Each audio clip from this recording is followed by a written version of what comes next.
Peace, Morris. Islam. We just rest our plates. Let's just get started up. Backward rule number two.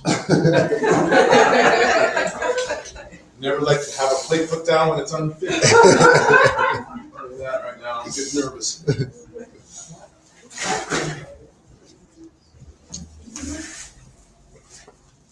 5 on the left, 2 on the right. Allah, the Father of the universe. Allah, the Father of the universe. Father of love. Father of love. Truth. Peace. Freedom. And justice. Allah is my protector. Allah is my protector. My guide. And my salvation. By night. And by day. Through his holy prophet. Noble Drew Ali. Islam.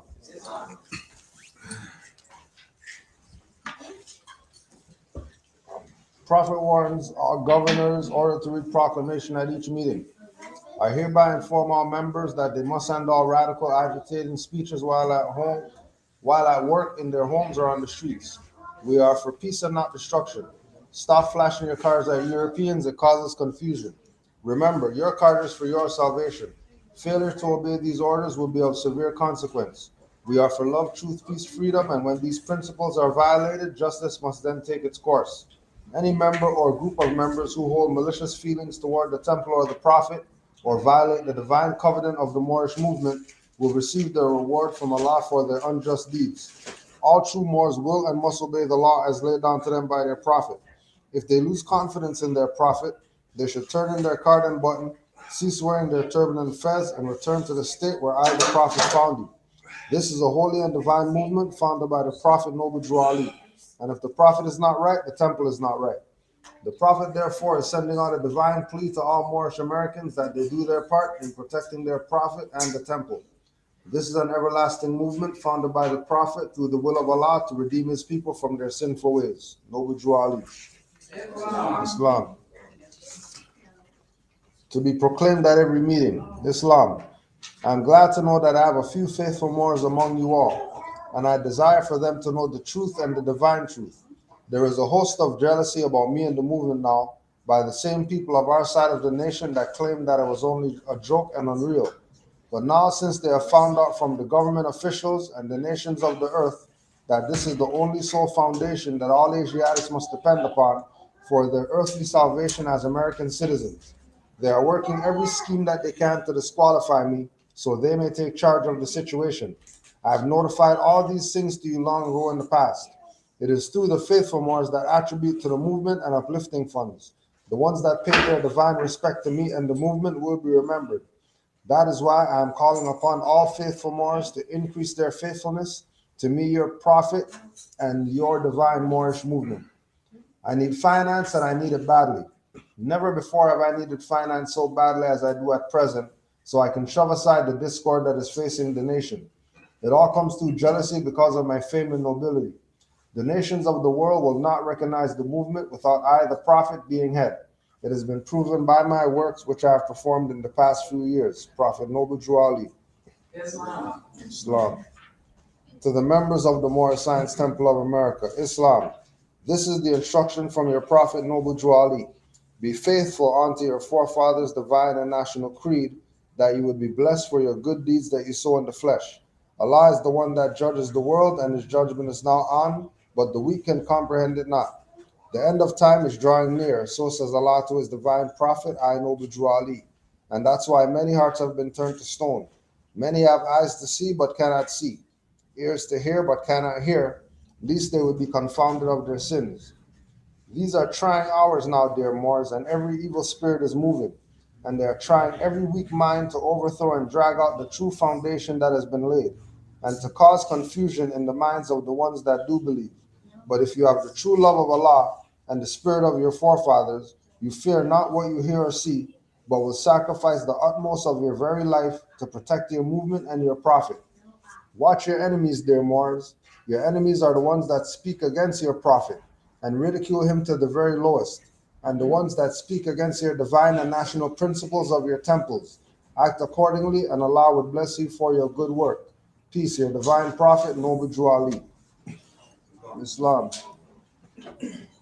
Well, welcome. We're out here. Another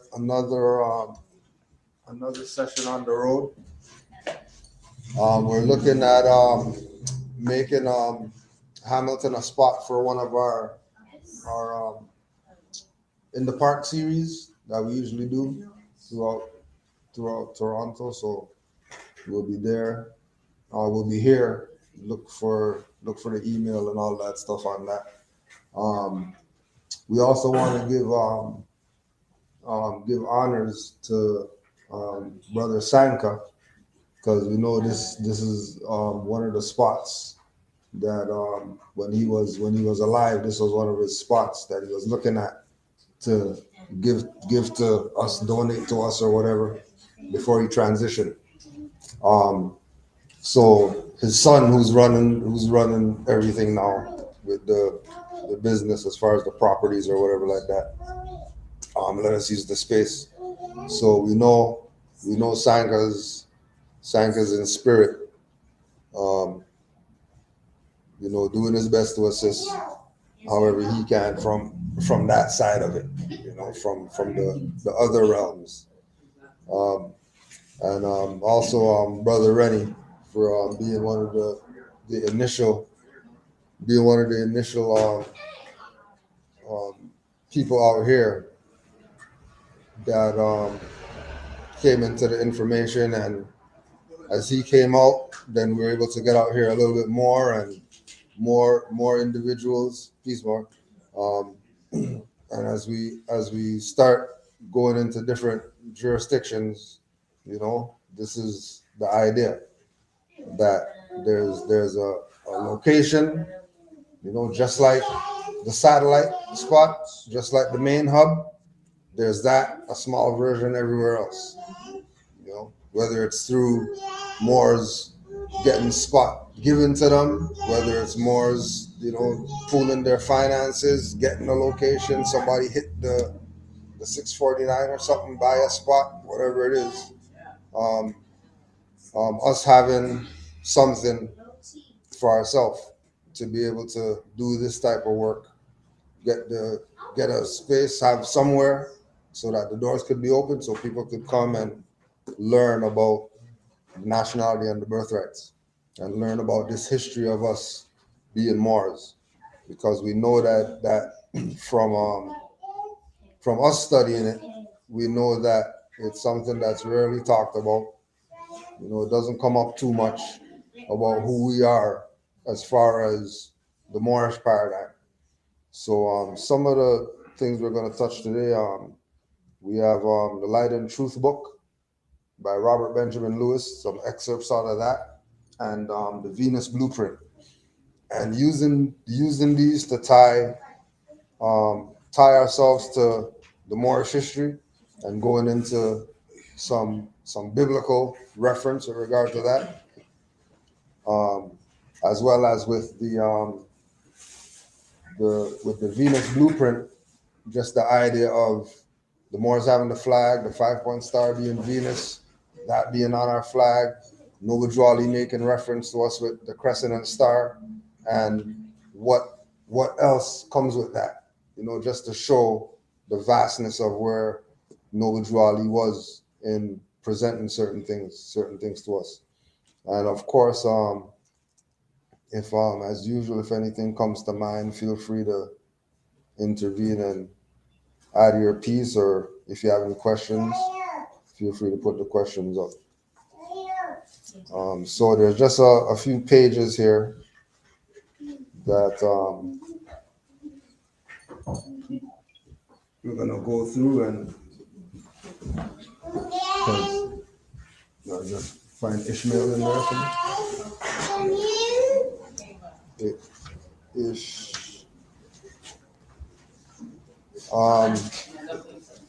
So The first stop is the generations of Ham, and this is the light and truth. And of course, we have to correlate. We have to correlate everything with Noble Drew Ali and making sure we're clear. So um, this is again the generations of Ham chapter.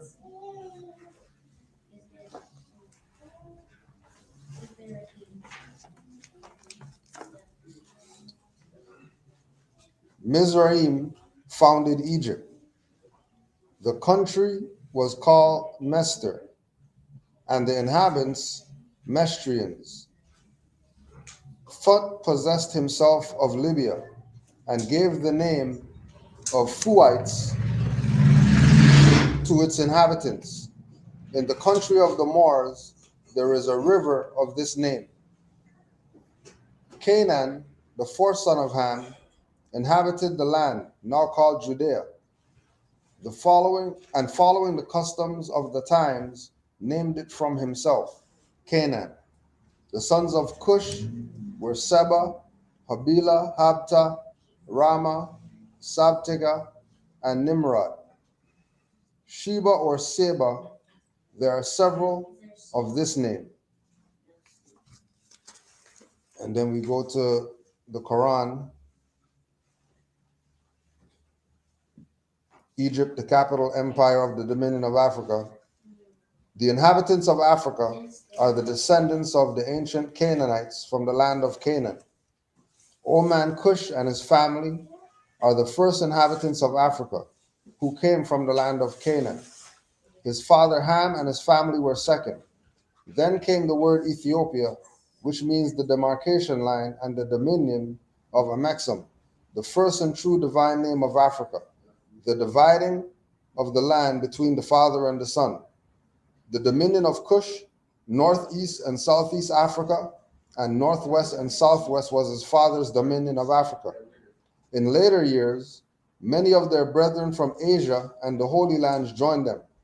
The Moabites from the land of Moab, who received permission from the pharaohs of Egypt to settle and inhabit northwest Africa, they were the founders and are the true possessors of the present Moroccan Empire, with their Canaanite, Hittite, and Amorite brethren who sojourned from the land of Canaan seeking new homes.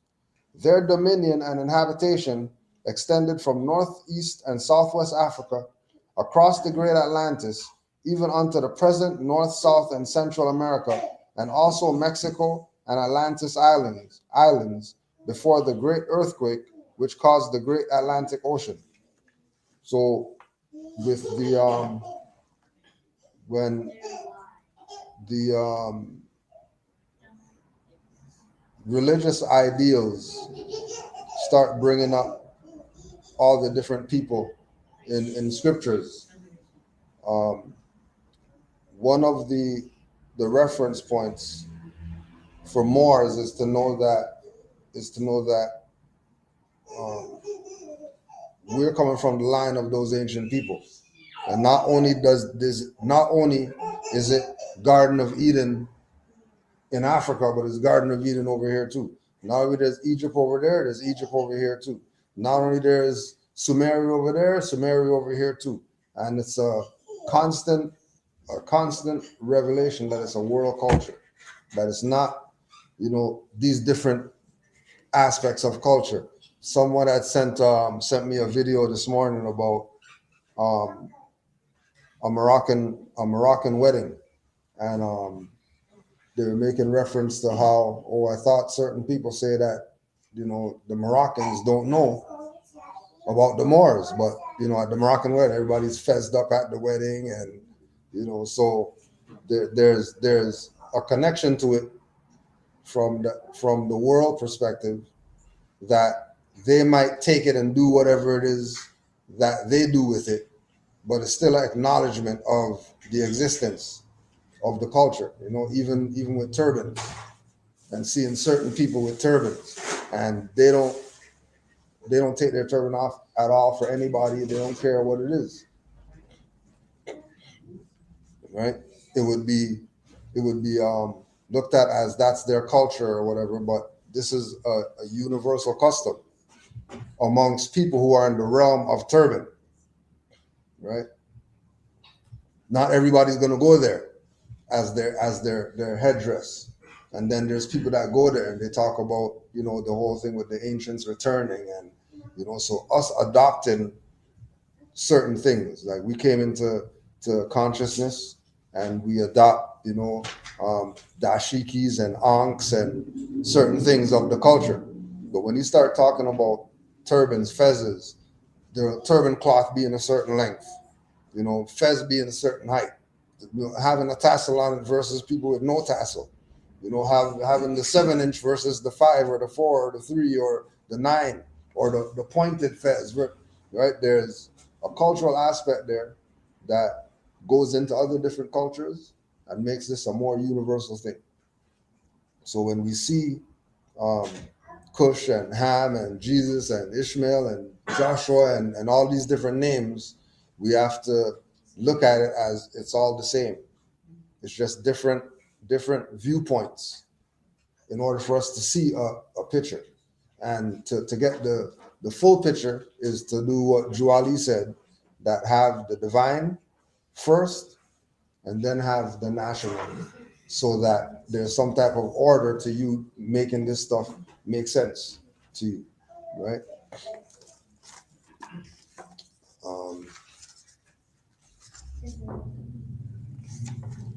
Ishmael peopled Arabia and a part of Asia. The Moors were his descendants, right? You have Ishmael there, Ted? Yeah.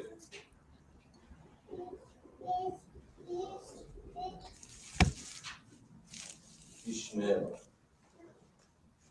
Hebrew, whom God hears, understanding of God, whom God understands, who is obedient to God. Son of Abraham by Sarah's Egyptian handmaid Hagar. Genesis 6:11. Meta definition: the fruit of the thoughts of the natural man at work in the flesh. See Paul's interpretation of the outer word concerning Abraham, Sarah, Isaac, Abraham, Ishmael, Galatians 4:21. However, God hears even the outer, personal man, since he too must be removed from error and corruption. Ishmael could also be said to signify the consciousness that recognizes God, but because of the seeming opposition of the outer world, does not express according to the highest standard. In other words, Ishmael represents personality. Personality has its real source in I am, but goes wrong in its activity. Its struggle to attain light, understanding, and contacting the outer or manifest world, it becomes involved in error.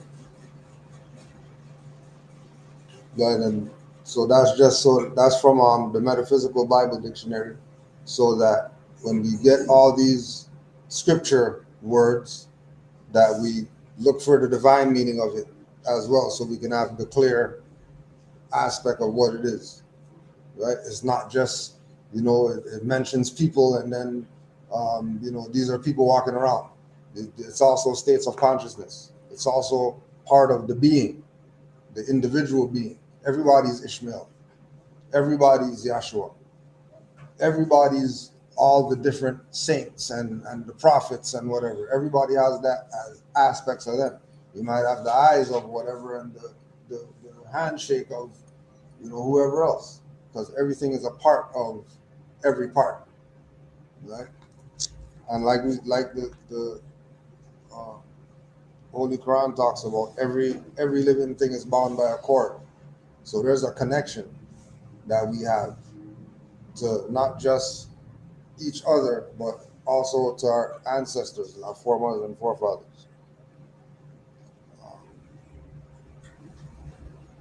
Put Genesis 6, or Put, was the third son of Ham, and his descendants, sometime called Libyans, are supposed to be the Mauritanians or Moors of modern times. They served the Egyptians and the Tyrians as soldiers. again, just references to this idea of Moors being that ancient, or being in relation to Mauritanians, Libyans, you know, talking about Ishmael, talking about all these different historical reference points that have more in it somehow, right? And we know that a lot of the information is a lot of the information is tainted that we have today, right? There was a lot of reconstructing of the history, especially relative to Moors. So for us to be able to, because I think Benjamin was, I think it's like 18 something.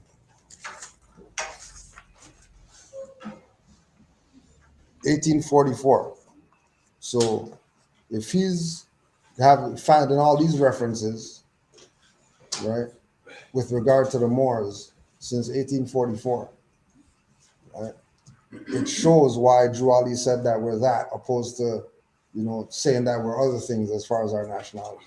There's a specific ancient connection that we have when we say that we're Moors, opposed to saying that we're other things. Can I ask how is Libyan spelled? Libyans. Any other questions or comments?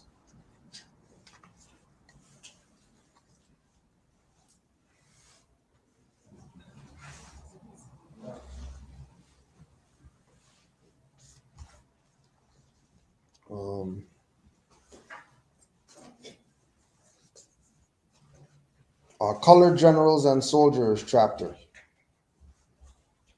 Conquests of the Moors. They conquered the whole world known to the ancients. The Saracens or Moors, the descendants of Ishmael, son of Abraham by Hagar, an Ethiopian woman, subdued Arabia, Persia, Mesopotamia, Chaldea, Syria, Palestine, and the northern part of Africa, even Sicily and part of Europe, became part of their dominion in AD 656 to 666. Their empire was divided into 7 kingdoms about AD 938.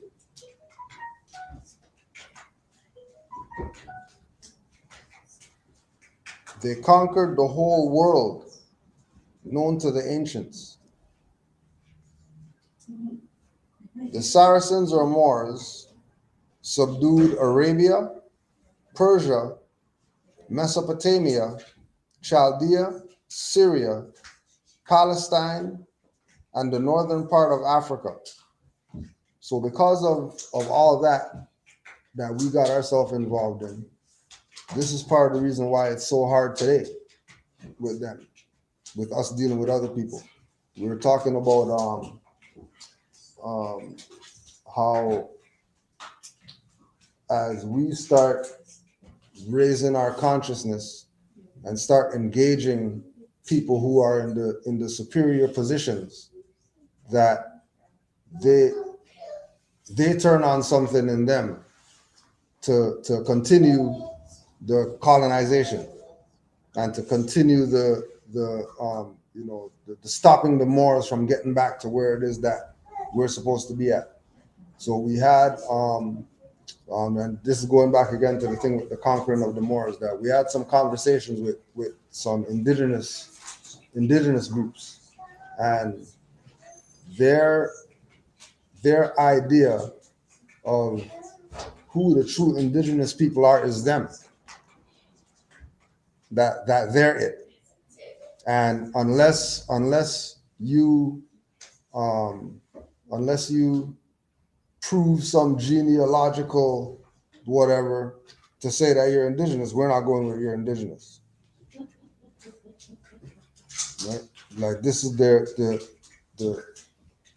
attitude that they're taking when we start waking up. Now, when we did the research on how, as we start waking up, like the financial distribution of the helping the indigenous people or whatever. There's a select group of the so-called natives who get something, right? It's not something spread across to all indigenous people to have access. They're only going to give to the ones who they think are quote unquote deserving, right? Go ahead, Mark. It'll just make that funny you said that, because it just made me think of as soon as you started talking about it, certain ones, it's like the most honest one tribal native that I probably ever encountered was at like 2, 3 o'clock in the morning. Yeah. Whatever, whatever, gallivanting and still relatively, whatever, I don't know, relatively sober enough, but he was gone, he was drunk. But he sees me, and he was already whatever, he sees me and he starts going into talking about the tree of peace and friendship. You know about that? I tell him, yeah, I know all about it, bro. Yeah, really? 1787, and he starts going in. But that's the reality, man. That's the numbers game. It's like that's a lot of those people. That's where they're at. A lot of people in the so-called position, they've already, made their decision how they're going to approach things and how they're going to approach the truth. But yeah, just an example. Just made me think of that time. Yeah. Other than that, there's a lot of people faking the fun. Yeah. Perpetuating partiality. Yeah.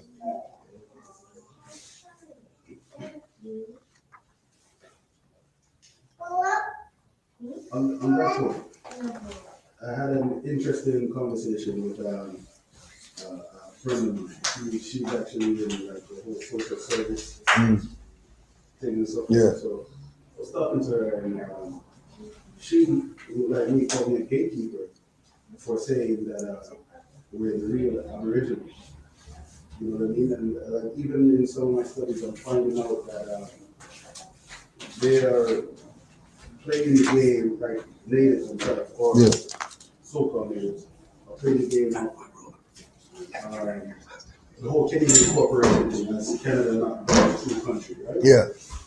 But from what I'm learning is the who's who's swinging the hammer right now, they know that these people came centuries after us, right? So they can't, as much as they're brainwashed, like some of us are brainwashed to not know our true nationality or our true birthright. Yeah. They're believing this is theirs, but they can't do that back. Because from what I'm studying, whoever's swinging the hammer knows they are not who they believe they're. Right. You know what I mean? So yeah. That's how they ended up on the reserves. Right. Yeah. Because and that's the next thing I'm learning. Yeah. You can't be confined in your own space Yeah. if you are the individual. right. Yeah. Your true nature right now and expressing or not expressing but living or how you say it when you're active and you're enforcing. I can't find the word right now, but if you're enforcing this thing, right? Yeah. And you actually got some land or whatever. And to be honest with you, too, still what I see, because I have sisters that's 6 nations and whatnot. But they still will come in. This so-called government can still go in and still do things that they only leave them to do a certain thing. So that comes into liberation and not being free. You're liberated. Right. You know what I mean? So now I look at some of those things, I see how it works. Yeah. Because it's we can look at it from the perspective of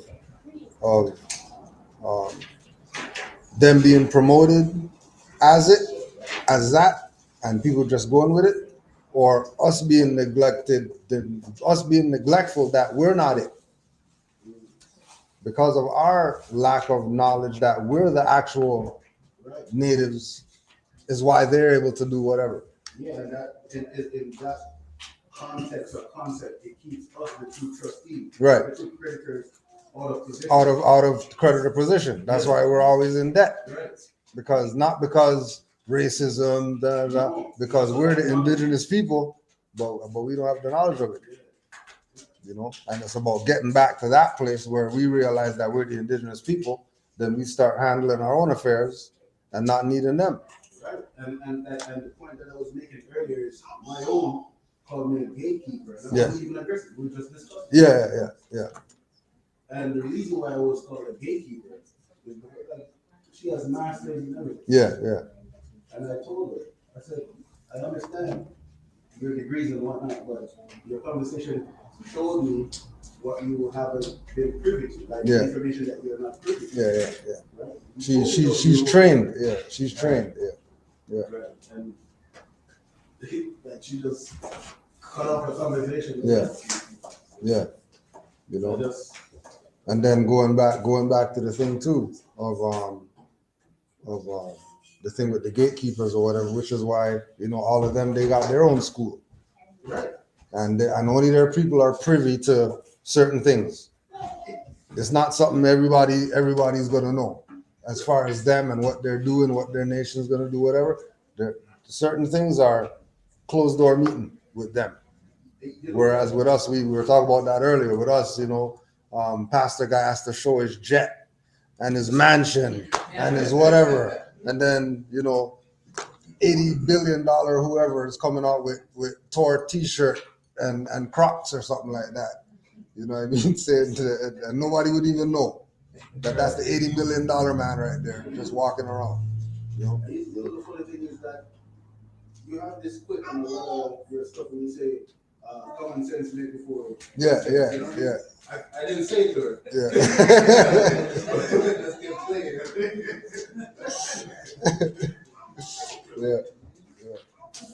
It's real.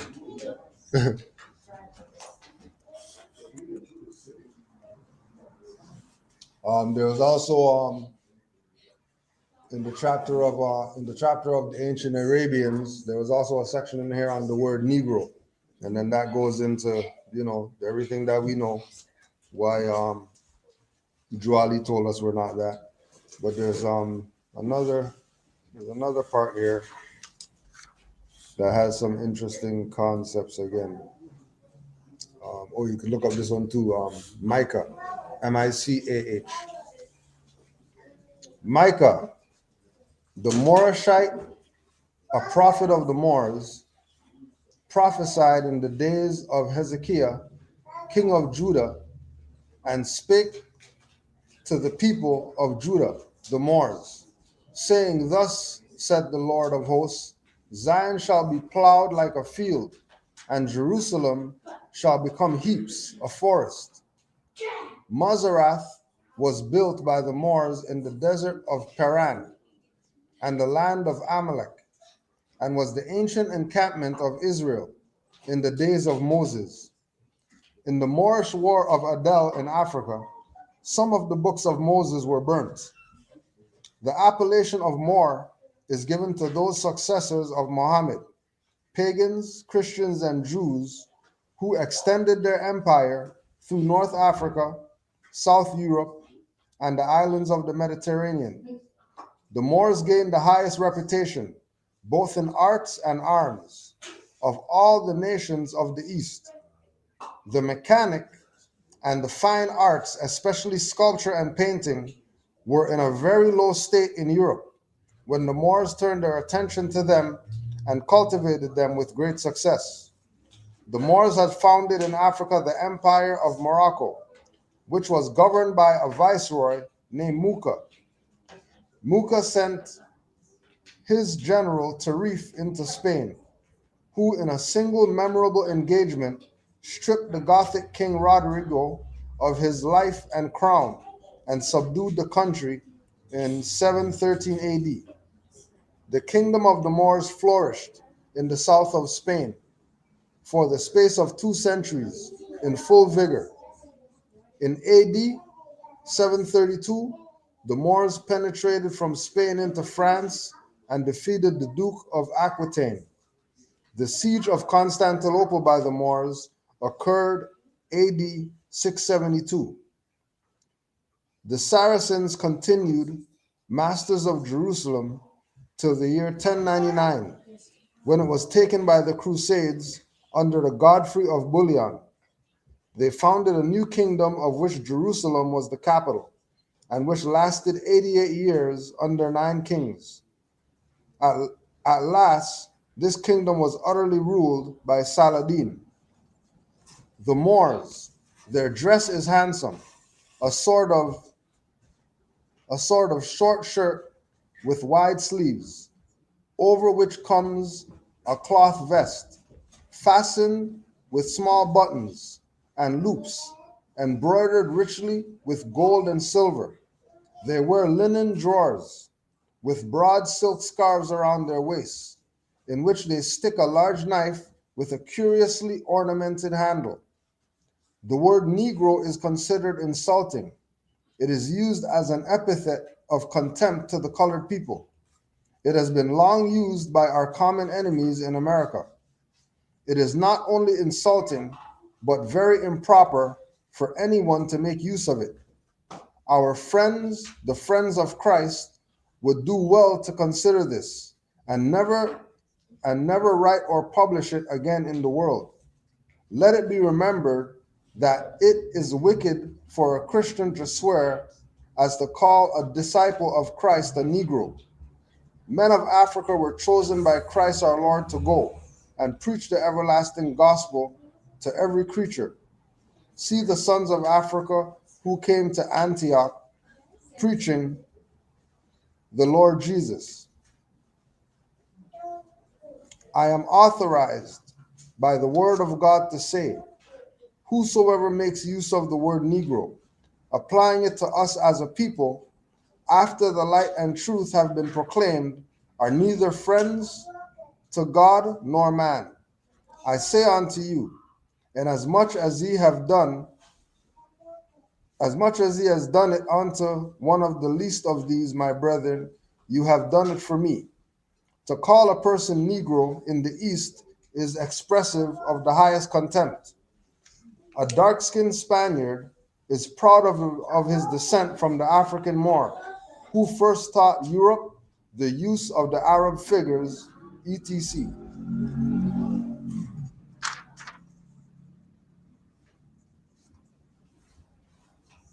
And then it goes into the Moorish castle, and there's some other sections, history of the prophets, light and truth, Robert Benjamin Lewis, and you had Micah there. Micah in AD, First Chronicles 24:24, Micah.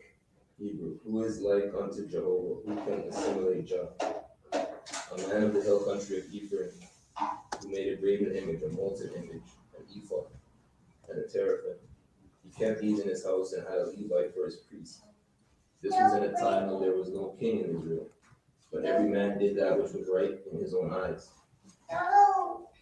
The prophet Micah, the Moorish type, who lived in the days of Jotham, Ahaz, and Hezekiah, kings of Judah.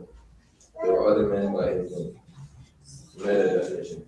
The individual's awakening to the truth of his real being, to the fact that in his real true self he is spiritual, was made in the image and likeness of God, and is endowed with all the possibilities that he contains through the use of his spiritual powers. Life, love, wisdom, intelligence, faith, strength, power, substance, all that is contained in the Son of Christ, Jehovah, I am, who is like unto Jah. This makes the individual both a prophet of God and a priest of God. It's done. All right, so Micah, a prophet of the Moors. A prophet of the Moors.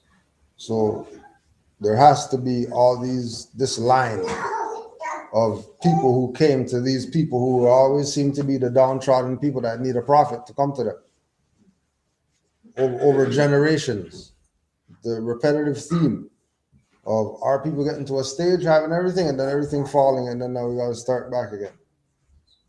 Right. So we're in the place of waking up in that fallen place and trying to find our way back to wherever we can get it to. Because again, like we're talking about, we're looking at the engagements that we're having with people, and it's not equating to what it should when we research the Moors and what it means to be Moors, and you find out some stuff and you put some people on and they're not even trying to hear what you're saying. Yeah, and I realize a lot of that too is like when you look at the dates, it's really, there's that like post Nicene era. It really, it's like Christianity's brand new pretty much.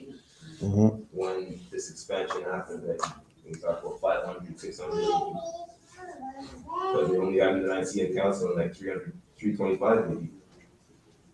So, and the Ottoman Empire doesn't get founded until the 11th century. So all between 300 and 1100, that's the period, you know what I mean? Like that's when this global empire, the last incarnation of it, was really substantial. So if people refer you to anything after that, those are still, like I said, that empire broke down into different kingdoms. So then they're coming at us from that perspective. They don't go before 1100. Yeah. Unless you tell them, yo, you gotta go before 1100. Yeah. And then you're gonna see this and this and this and that. You know what I mean? But then if they come from anywhere east before 1100, their specific ethnic or tribal people may not have been really doing that much. Mm-hmm. Because it's the Ottoman Empire that eventually conquered most of the East. Even whether you're a Christian or whatever, the Ottoman Empire was huge. So what does that mean? Ottoman Empire is just the eastern portion of that Moorish Empire that we're talking about from 600.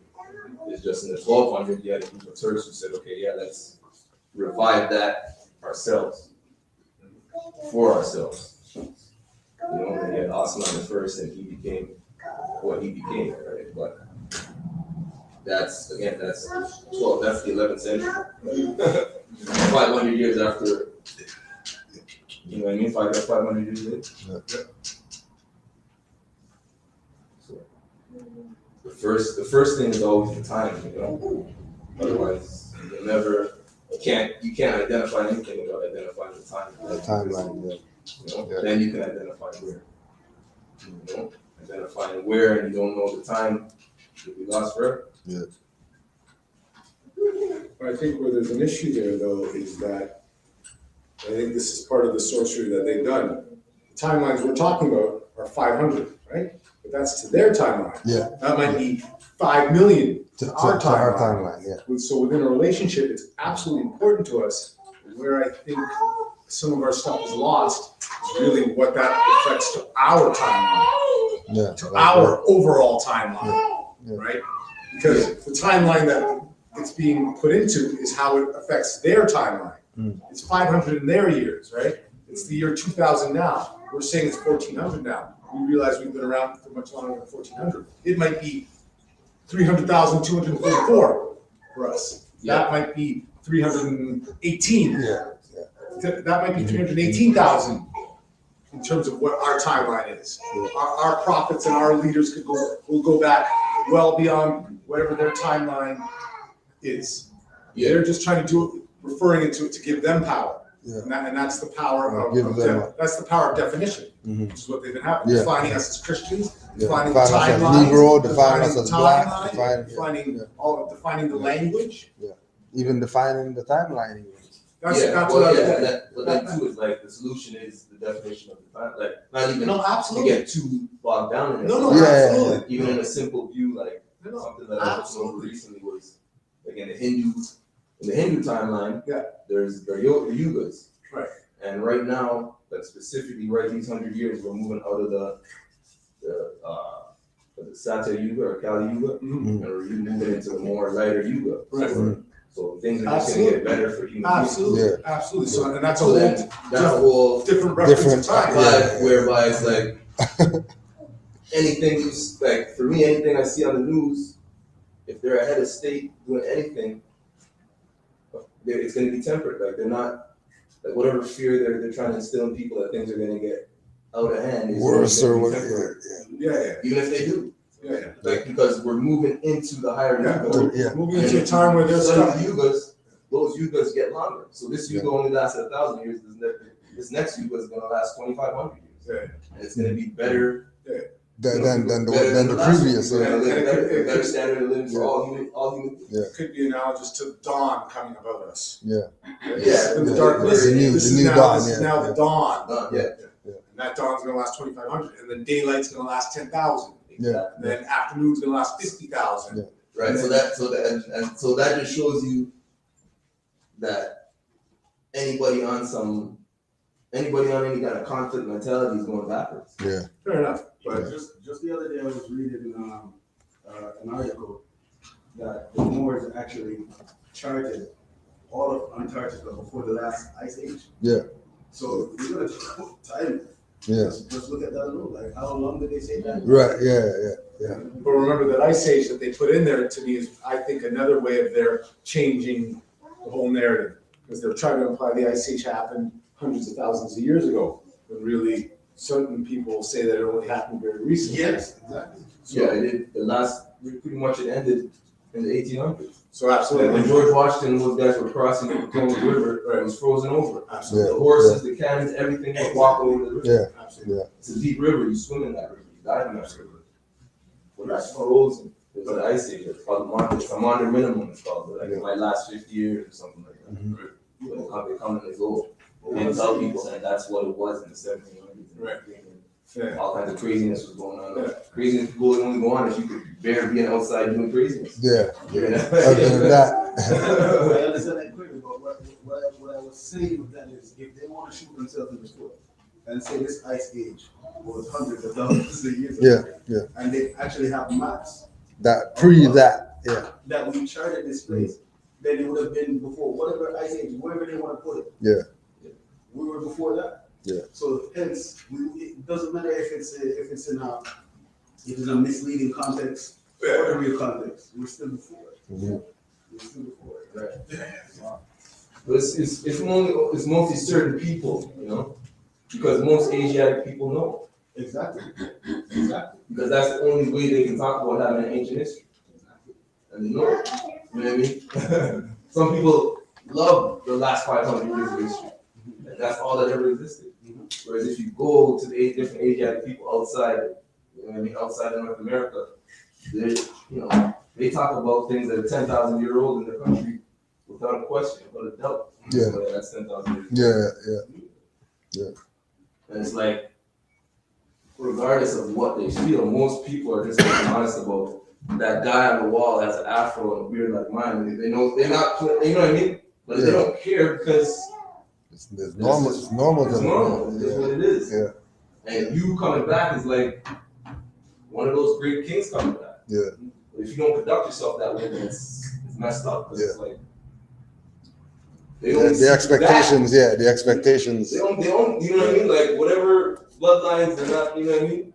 And sometimes the Asiatic, the dark skinned people that do live in those countries, they still live in rural. You know what I mean? And the main people you see or whatever, they don't even see that. So if they're ever gonna see you, or if they move here and they see you, then make that impression, because that's all. That's, you know what I mean? That's it. That's all you are to them. You're one of those ancient kings returning. Mm-hmm. I was speaking to, I was working with an Indian guy, right?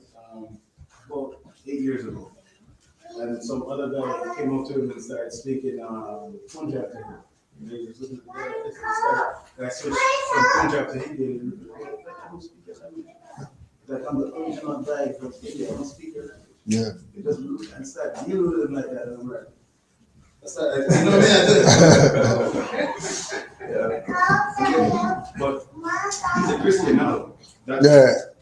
He told me that some of the conversations we were having, he said he used to go on like missions like in the rural part of India, Yeah. where the original people still are. You know what I mean? So then I was like, well, the original people that look like you, people that look like me. Yeah. Yeah. You know what I mean? Whatever he's doing now, that's that. Yeah. But I'm taking the information that I need to take. Yeah. Yeah. And then that's how, there was a statement that Drew Ali made that your brothers from the east are gonna save you. And that's some of the context that we have to look at that. You know what I mean? They're gonna put us onto certain information that's gonna assist us in where we're trying to get to mentally. Because a lot of them, like you're saying, yeah, people who look like me and you are the original people. And you know the funny thing is, I did ask him after the guy that he was like, I speak all those languages. I speak Indian, but he doesn't like when these guys who come, who are not the original people, think they could Trying to say that they could, yeah. That was just like when at the temple we had some Muslims come there, and then they're coming there with their Quran and their Islam, and you know what I mean. And some of the Moors who'll be watching online, like, no, they can't be coming in here with their stuff. You know what I mean? Trying to put it on us as if we're the same or whatever like that. No, we have our own stuff. We get where you're coming from with where you're, you know what I mean? Just like man say, I know all the languages already. You can't put me on game. That's what I'm saying. Like, it's like we did the thing, and then you guys did the thing 500 years later. Yeah. And they're the man. Yeah, like I mean, question our faith. Yeah. When it was time, we were there. Boom, done. Let's go. On the fence for 500 years. For a lot of people, that's what it is. There's no disrespect. It's not a disrespectful thing. It's definitely not a disrespect thing. Everybody has the choice to choose how history's going to look at them. People pretend like you can't look in history. You can't go past a certain number of years. There's nothing to study, nothing to read. I think that's all part of it. That's a North American concept. Right? Yeah. 600 AD, there's documents and there's tons of documents. Yeah. Tons. That's all. I'm sorry. I'm gonna have something. I got a lot. You got something. You got something now? Okay. Because we're talking about time and history and all that, there's actually some schools of thought that posit that time is not linear. So there is no past, present, or future. Mm-hmm. And everything is simultaneous, but there's all these different dimensions. So I say that just to say that we were talking earlier about the different aspects, if you will. You mentioned some names, Micah and Ishmael and these people, but they actually represented states of one sort of or another. And I think that's where we have to start looking at our own lives as well, as individuals and as a community. We are all gods, we are all gods, but because we don't behave that way, because we don't believe it, because we don't live that way, this is the condition that we're in right now, and as we said, it doesn't have really anything to do with racism.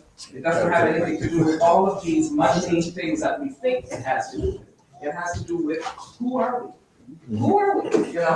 If you go around with the mentality that I can only do so much and I'm limited, then that's what's going to happen. Other people they understand that that's actually the key. So this is why they're progressing and we're not. I guess to put it in a nutshell. If you live out of yourself, you have to compromise, right? I'm sorry? If you live out of yourself, you have to compromise. You. And the prophet said the same thing. Be yourself, yourself. And everybody in this room, this is something that I listened to Wayne Dyer the other day. And he said to the people he was talking to, everybody, and if we can do it right now, everybody just point to yourself. Go ahead and point to yourself. Right?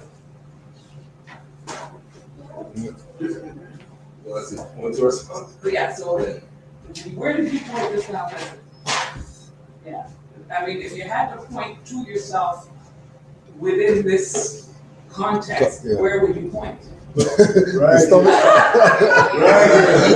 Except Omar. fat boy right here.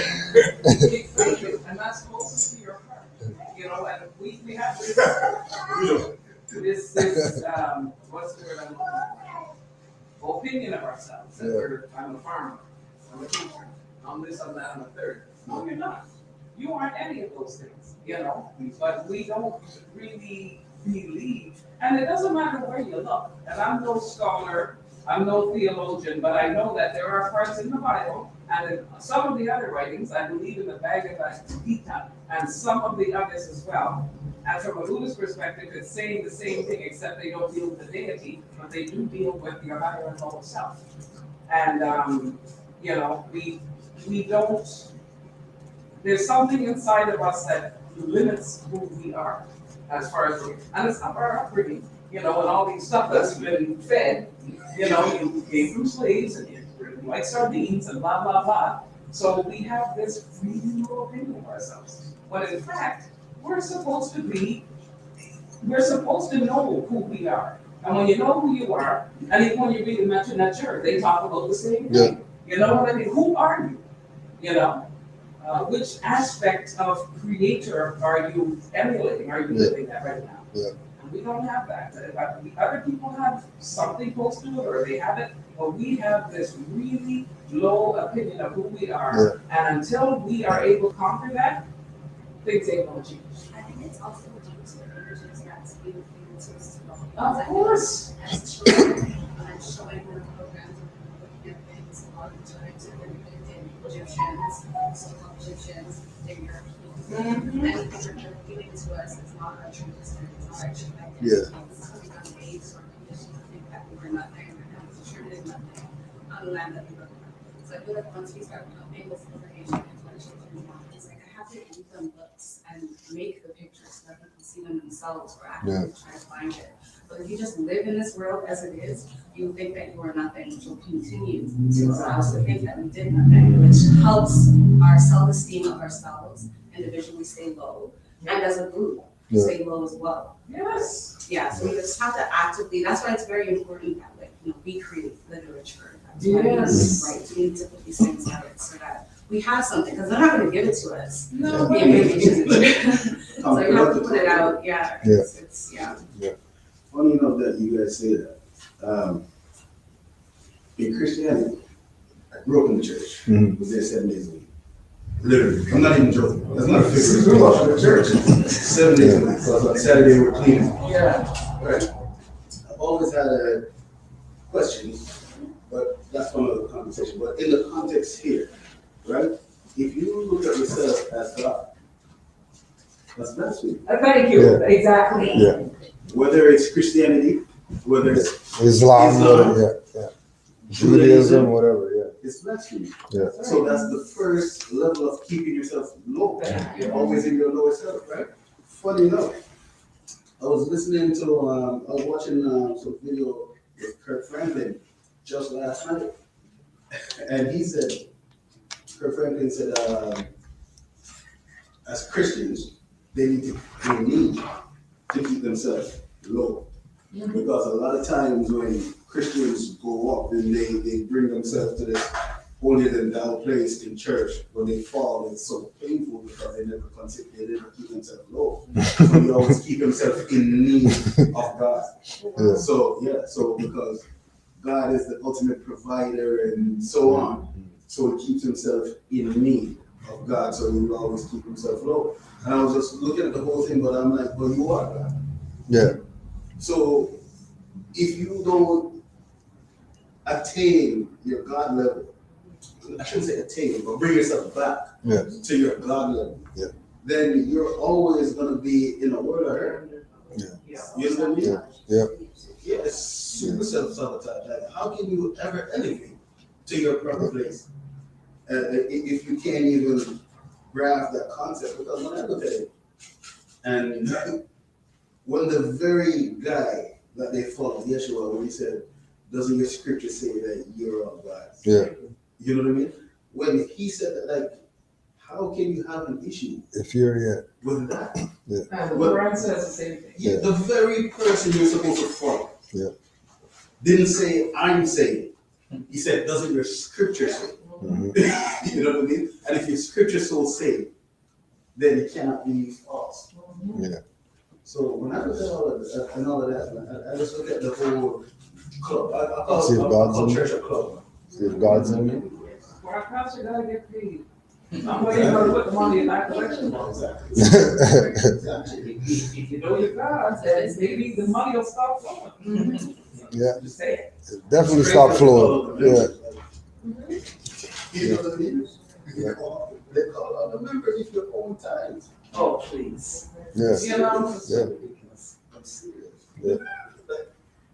And this is the other thing that I always had an issue with growing up. Like, how can you excommunicate a member? If you say church is a place for you to be saved, salvation, Mhm. right? Anybody could. So somebody owe enough money that you you Oh, put them on the really? They expect for not one time? You play with some Oh, of them guys. please. Yeah. That is something else. You play with some of them guys. I don't know, but I kind of think I see this from a different perspective. One, I think the church, which is the gathering, which is what the temple is a place that we should be supporting.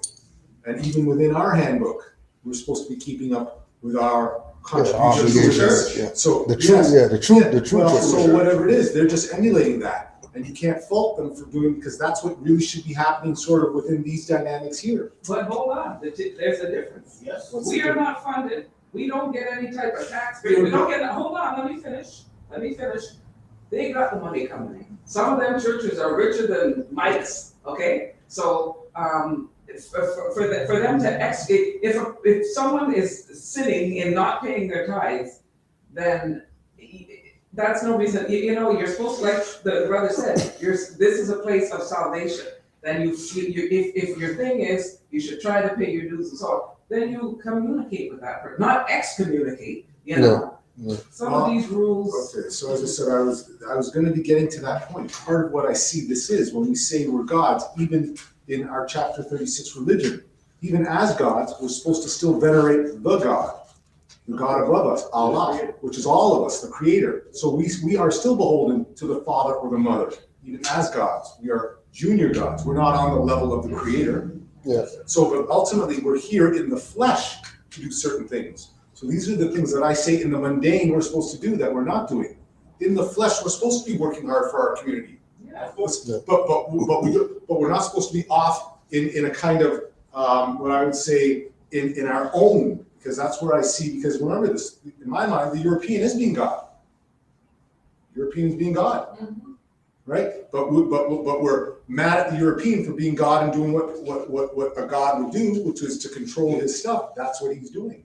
We're not supposed to be doing that, but in essence we are. We're supposed to be coming together and building our community the way they are. They've just been emulating us. Right, because the word God is a verb.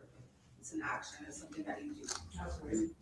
Right, but I'm speaking to that, but I'm also taking the other concepts of God as well as how it represents, which is the essence of God and what God represents to us as something that we espouse to or actually, in a sense, venerate. Right? Because that's what we're doing. The God created all of this. We're here in God's good graces. We're not the God that created this. But we are the co-creators of it.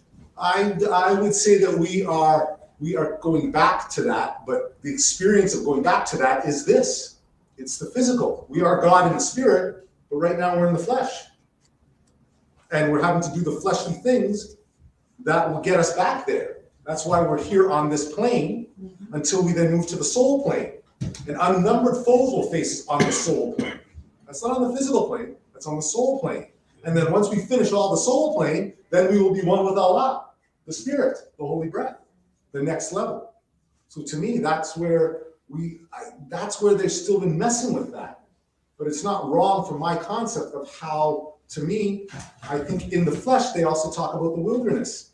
Where do we get this instability from? It's from the loins of our father and from our mother. These were the unstable beings that put us in here. And we're supposed to be adhering. Remember, it says also, the Hebrews gave us a way to live life that was going to bring us back to where we were supposed to be. And unfortunately, greed got in there. And then we lost our path.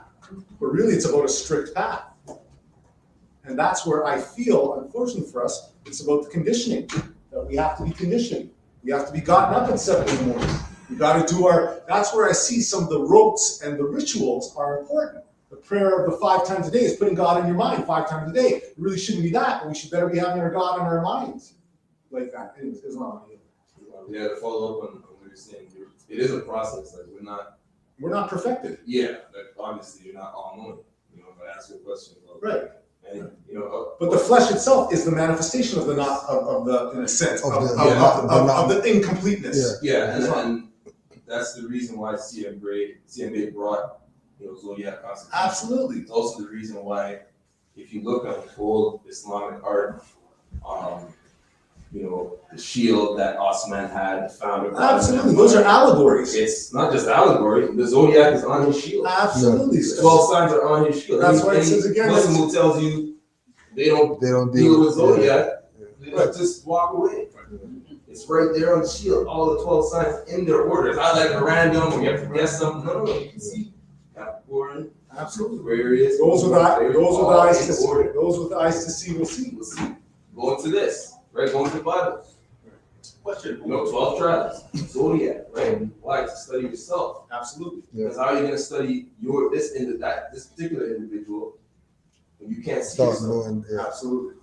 So the only way to see yourself is to see all these observations that other people have made of a spirit that is of your same spiritual nature. In their self, in the self. Yes. Well, and then recorded it and said, okay, these are the observations of people who are of that Capricorn spiritual nationality. Absolutely. Otherwise, you actually don't know yourself. Absolutely. Yeah. And that's so why. then when Islam. you learn yourself, then you could solve these problems, like you said, and build as a community and be your higher self. That's why it says, unfortunately, I'll just interrupt here. That's why it says Yeshua was climbing up the 12-step ladder. Yeah. The 12-step ladder was the process. Yeah. Working through all those things, right? Yeah. You came in at whatever stage, you got to climb the rest of that ladder. Yeah. So that unspoken concept Absolutely. is that any of those universal prophets, that's a person who embodies the 12 signs. Absolutely. Completely. Perfected, yeah. You know what I'm saying? They're not because he was born in, March. He just wants the war.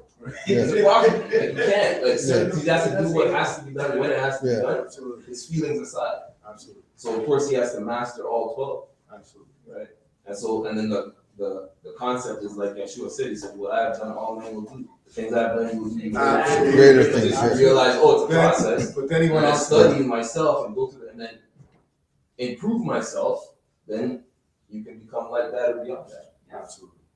Right? And that's Islamism. That's Absolutely. Yeah. religion. Realigning yourself to be able to take the fullness, not just to maintain. Certain people were taught things so that they could maintain, so that they could survive.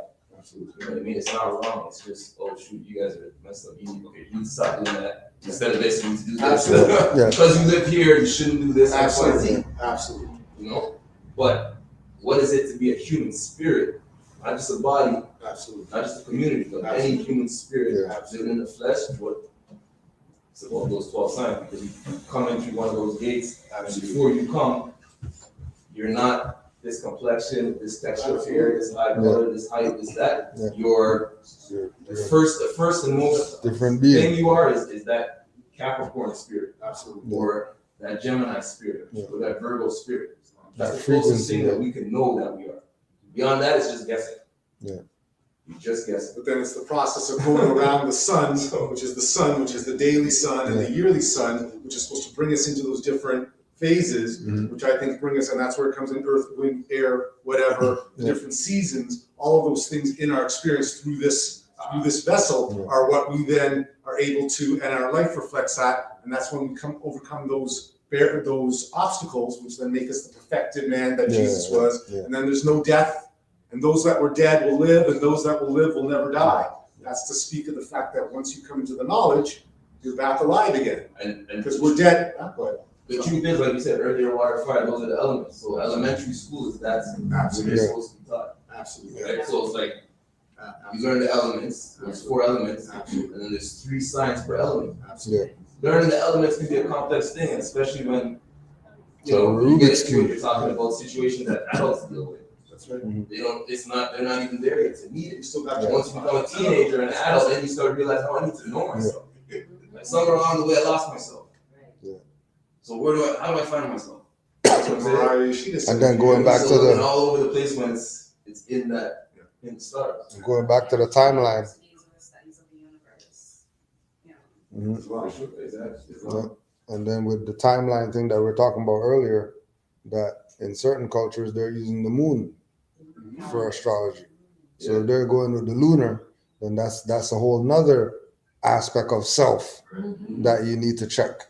And then all the planets having a certain energy and that relative to your. I want to say that I think yet again that's part of the process of splitting it up. I think we were in both calendars.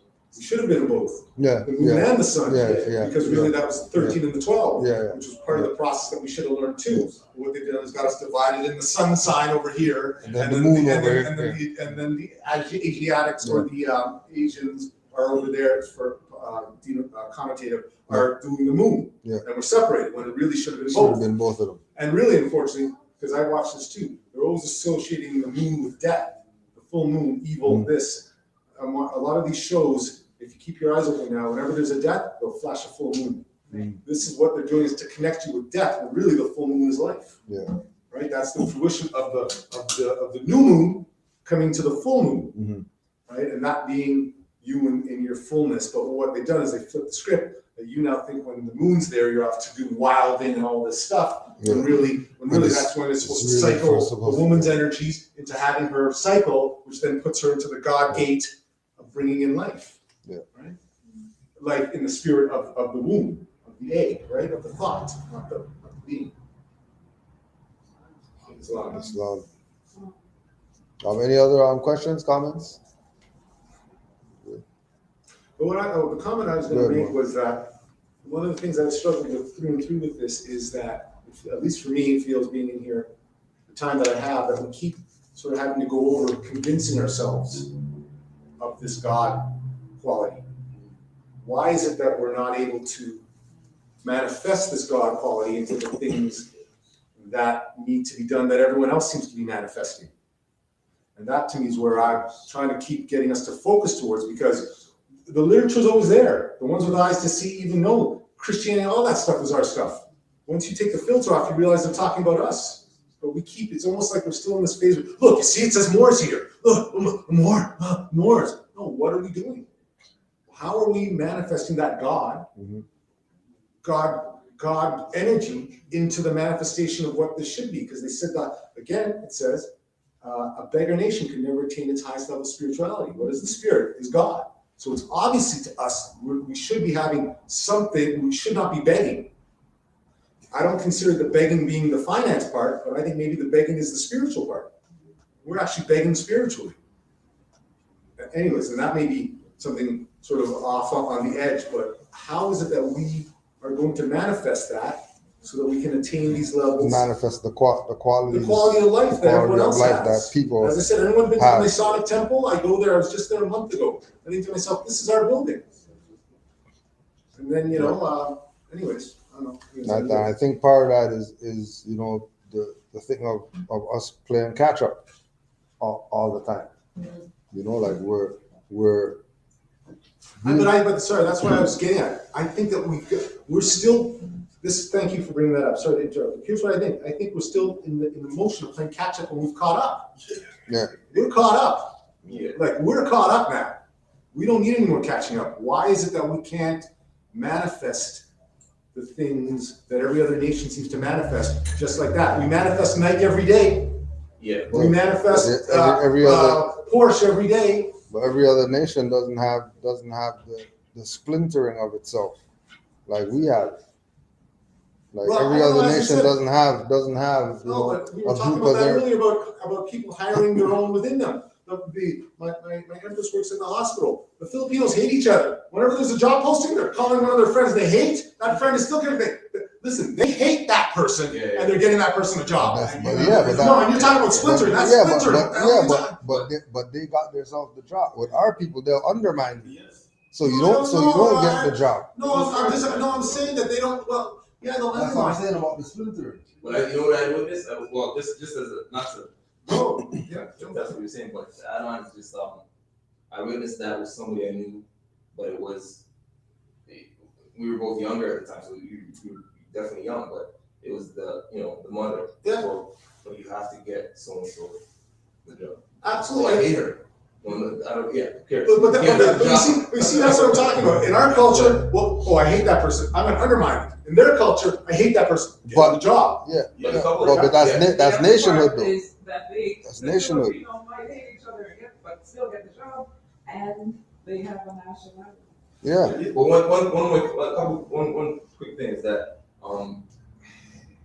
one thing is we have to figure out what we want and need. Like, we That's might why I realize, thought- like, we really study, we might realize, take an inventory and realize, oh, certain things we don't actually need.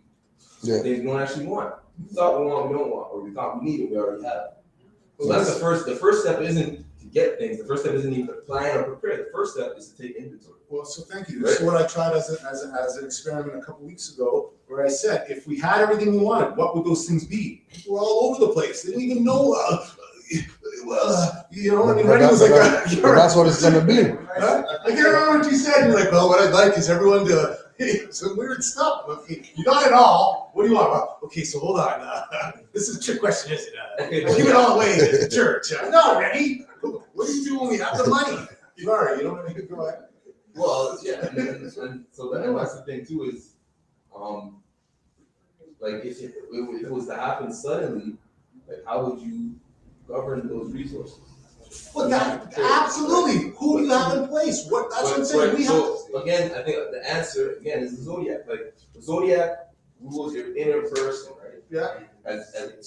For you to become complete. But the zodiac, when you study it, it's also a way that personalities interact. Like it's these observations that the more you study them, the more accurate they are. It's never to say that it's true. So we'll never say, that's why we don't say zodiac is our religion. It's not. But it's a set of observations that scientists have been taking since the beginning of time. It's the most longest set of observations ever taken. And they seem to always have a tendency of showing us something valuable. You see You know what I mean? So why? just as you have these different, you have your 9 signs before you're born, part of one Yeah, sir. and then you have 3 signs that are missing. Yeah. And you have a sun sign, you have a moon sign, you have your planets. You have interactions between people of different signs, and then their moons and systems, and you're gonna have tendencies that show up if you really observe. But it's something that each individual has to do to convince themselves, okay, this is real. Because if it's not, then it's not that you're not a Moor, you don't believe what Moors believe, but it's like there's a whole subject that I you're think just what you're doing is skipping and going I around. think what you're doing That's holding true. You know what I mean? It's not. Yeah. We don't hold it as fact. We just hold it as really good observations. Yeah. That why wouldn't you use these? And then when you start to use them, you'll have effective groups. And if you have effective groups and effective teams, then you're going to accomplish what you want. And I would argue that Moors are getting things they want. Things are manifesting. Moors that could be sent back to other places where they don't want to be, they're still here. Okay. Without paying what anybody else has to pay. Anybody else from any of those nations that have all kinds of stuff, have money, could pay the money. Have money and have to pay the money. You have to pay the money, right? You have individuals who maybe could pay the money, but know that it's not right. And unfortunately have come in here, gained the knowledge, and they're still here. You know what I mean? Or they're still on the road. Yeah. Or whatever it is. Yeah. That's just the tip of the iceberg. But again, like I said, to have stuff, the concept isn't to get organized after you receive the stuff. It's supposed to be organized before. And be ready. Be ready for when the It's thing happens. the thing happens. It's just like when you decide, I'm going to clean out all this stuff. I got this old stuff and get rid of, send it to the Salvation Army or whatever. So you get rid of 3-4 bags. Then 2-3 days later, all of a sudden, you get some gift or you get some new thing, or you know what I mean? Yeah. You walk through something that you needed is on Yeah. sale for Next to nothing. Next to nothing. Yeah. You couldn't afford it before, but on sale it's All like, of a okay, sudden. I got it. And the other end of the spectrum is they say that people have been longer. A lot of the time people with millions of dollars and within 2 years they're Blown. Broke again. It's because, that's the other side of the coin. Yeah. You know. Yeah, comment? Question? I also think it's us being, not us, but a lot of poor people get in two minds, right? Like you want to be more for the benefits, but you also want to live a societal life. Yeah. What you have For the benefits. You know what I mean? Yeah. So you're never really gonna sacrifice what is necessary to go in your proper self and to actually do what is right for your nation. Mm. You know what I mean? Because you still want, I'm not gonna say you shouldn't have the Lamborghini. You know what I mean? But you still want 10 of them. You know what I mean? When you know that money could be allotted to do the work that is necessary. You know what I mean? Whether it's literature, whether it's holding more community-based initiatives like this, but to scale it, Yeah. where it's going to be bigger and bigger and bigger. No, you still want to be on Instagram, living the Instagram lifestyle in the way that it's not suitable for us. You know what I mean? Or when I say suitable, I should say in the way where we know we're hurting, we know there's injury to our neighbor, right? But we're not being selfless to say we're gonna, you know what I mean? We're still gonna take care of self, but I know this right here, I could put it towards the nation and the nation could move forward, right? Or you know what I mean? Because like, of course we could put people in place, you know what I mean, in the right positions, you know what I mean, to uplift humanity, if you will. But oftentimes you find the people with the means don't want to really give up too much of the means. It's just like these millionaires out here, like you never spend that money. Yeah. But again, too, but going back to somebody was, I think Omar was saying earlier, with nations, you have Mr. Whoever is going to donate his million, and then he's going to get his little plaque on the wall or a statue in front of the building. He's going to get honorary degree, whatever, for his whatever he put in, right? For the nation, right? And you go through all the nationalities, they're going to point to the philanthropic whoever's that do that, right? When you look at our people doing it, because there's so many splinters of who we are, everything's being dispersed, which makes it less because it's not going to anything. It's not central. It's not, if they say build a school, but it's a black school, that stuff's not going to do anything for anybody. If they build a hospital, a black hospital, but all they're doing is giving people the same stuff that the European hospital is giving them. What's the sense? You know what I mean?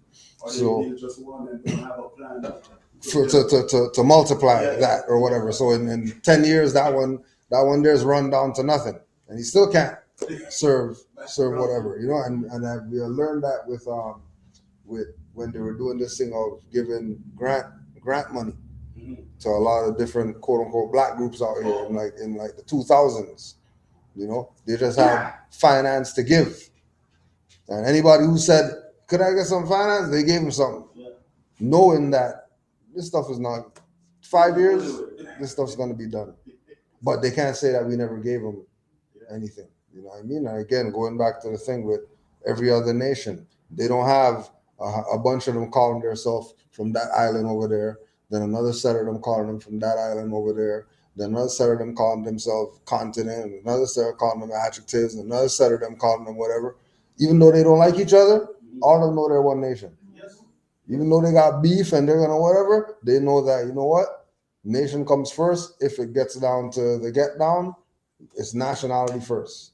It doesn't matter the beef, already you have it. That's what I see the same Filipino community. It's so mad. They still sit together and eat lunch together. Right. Yeah, Tom. Yeah, I'll just say too that in addition to everything that we see of different nationalities, what they do here, the concept too should be like, what are people doing in their own homeland to help each other? Because we're not in a foreign land. we're in our homeland. Yeah. So we can't, that comparison doesn't really make sense, one, and two, for anyone involved in the movement right now, the concept shouldn't be to look at what individuals are doing, yeah, so whatever good you can take of it, but look at what the people who run those nations are doing. Back, specifically back home, like, how do they structure their government? So not the Japanese leaders in Canada, but the Japanese government in Japan. Absolutely. Not the Russians in Montreal, but the Russian government in Russia.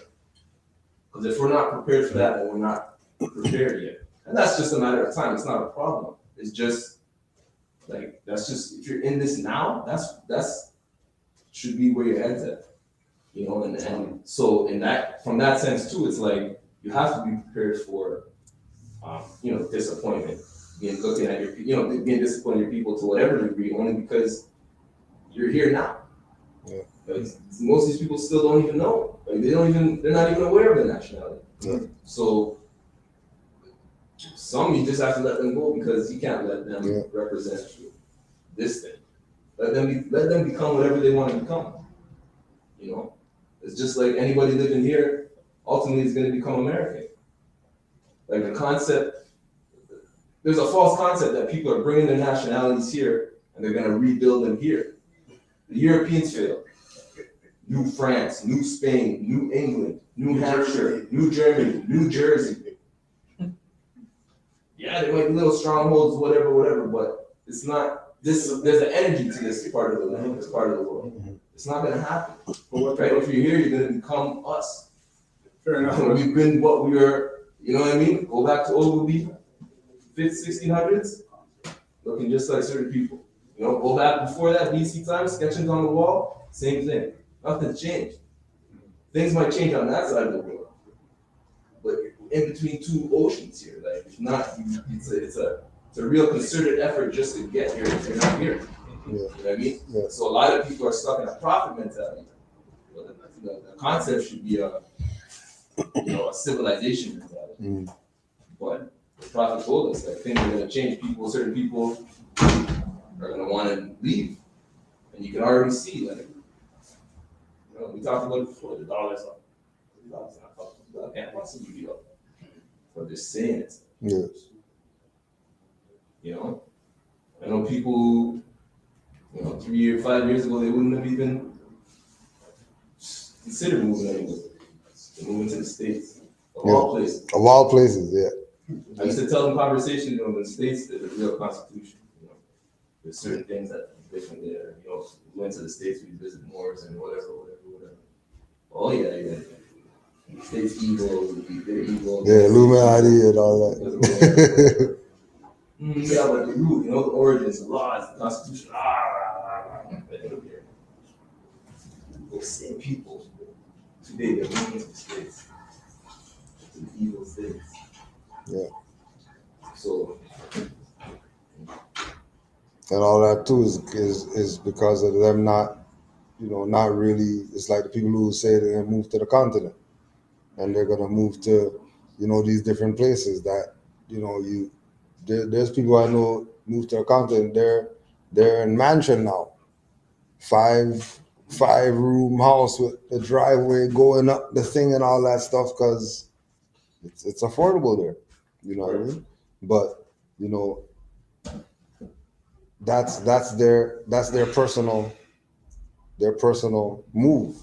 The national move is to fix where you're at, not run from dealing with what you're at, where you're at, because it seems hopeless or whatever the case is. There has to be that. All these other nations out there have people in their homeland fighting for their homeland. Ukraine right now fighting for their homeland. They're not leaving there. Well, this is happening, so we're gonna leave and not deal with it. They're gonna go get their arms and stand up for their stuff. Yeah. You know what I mean? Well, there's, where they might have a choice. I think the whole part of the concept, the prophet was trying to tell us that you're not gonna have a choice. Yeah. Like people aren't gonna accept as refugees. Yeah. You're not just gonna be able to leave and things are messed up in North America, so it's I don't know. Yeah.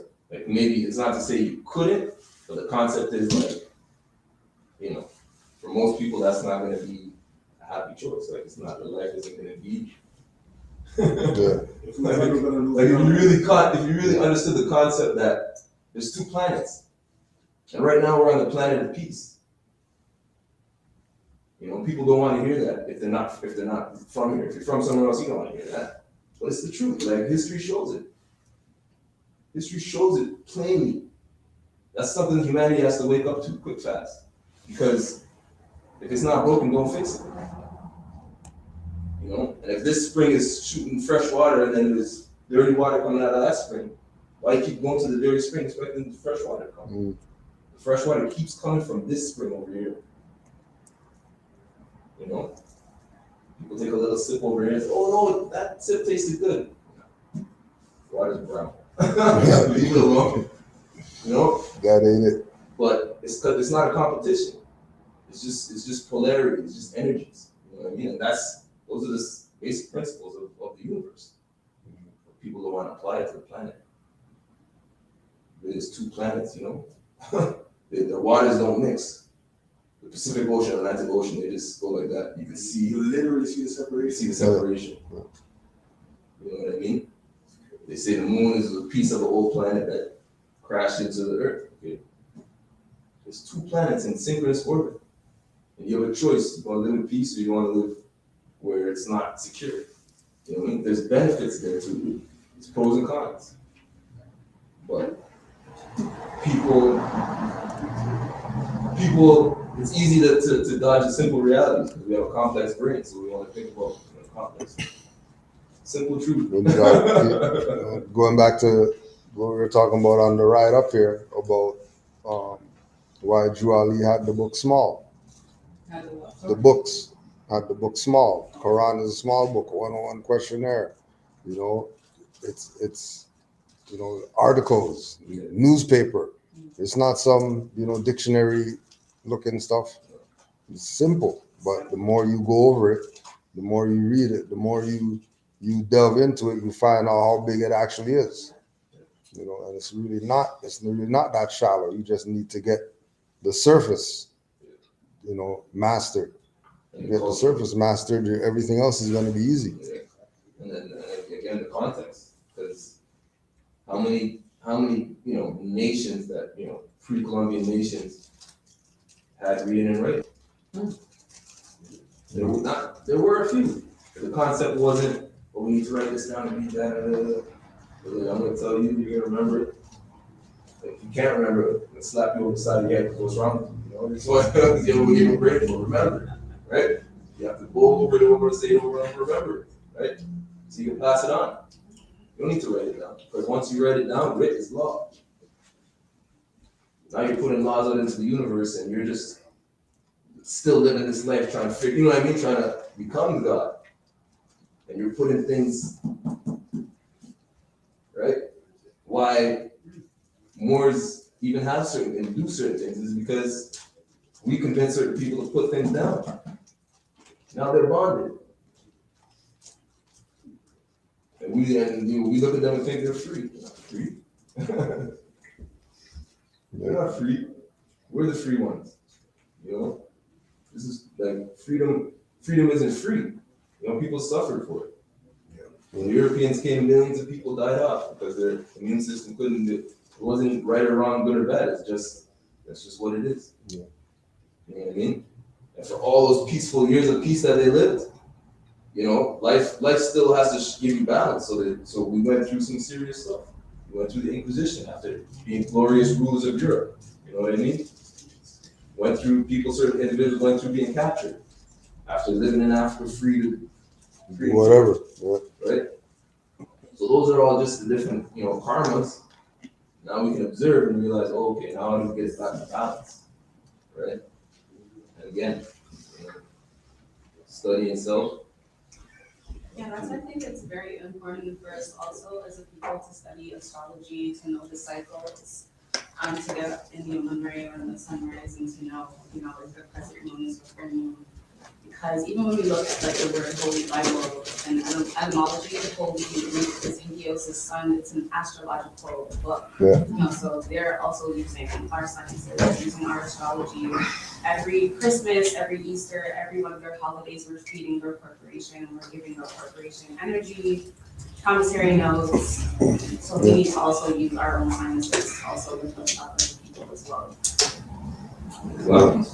And just to quickly follow up is, that made me think that on an individual level, you have someone who's really successful, who's got, who's up to be a philanthropist or so and so, and they'll tell you, like, you ask them what's, one of the most valuable things to you, any asset you have or this or that, they'll tell you your time.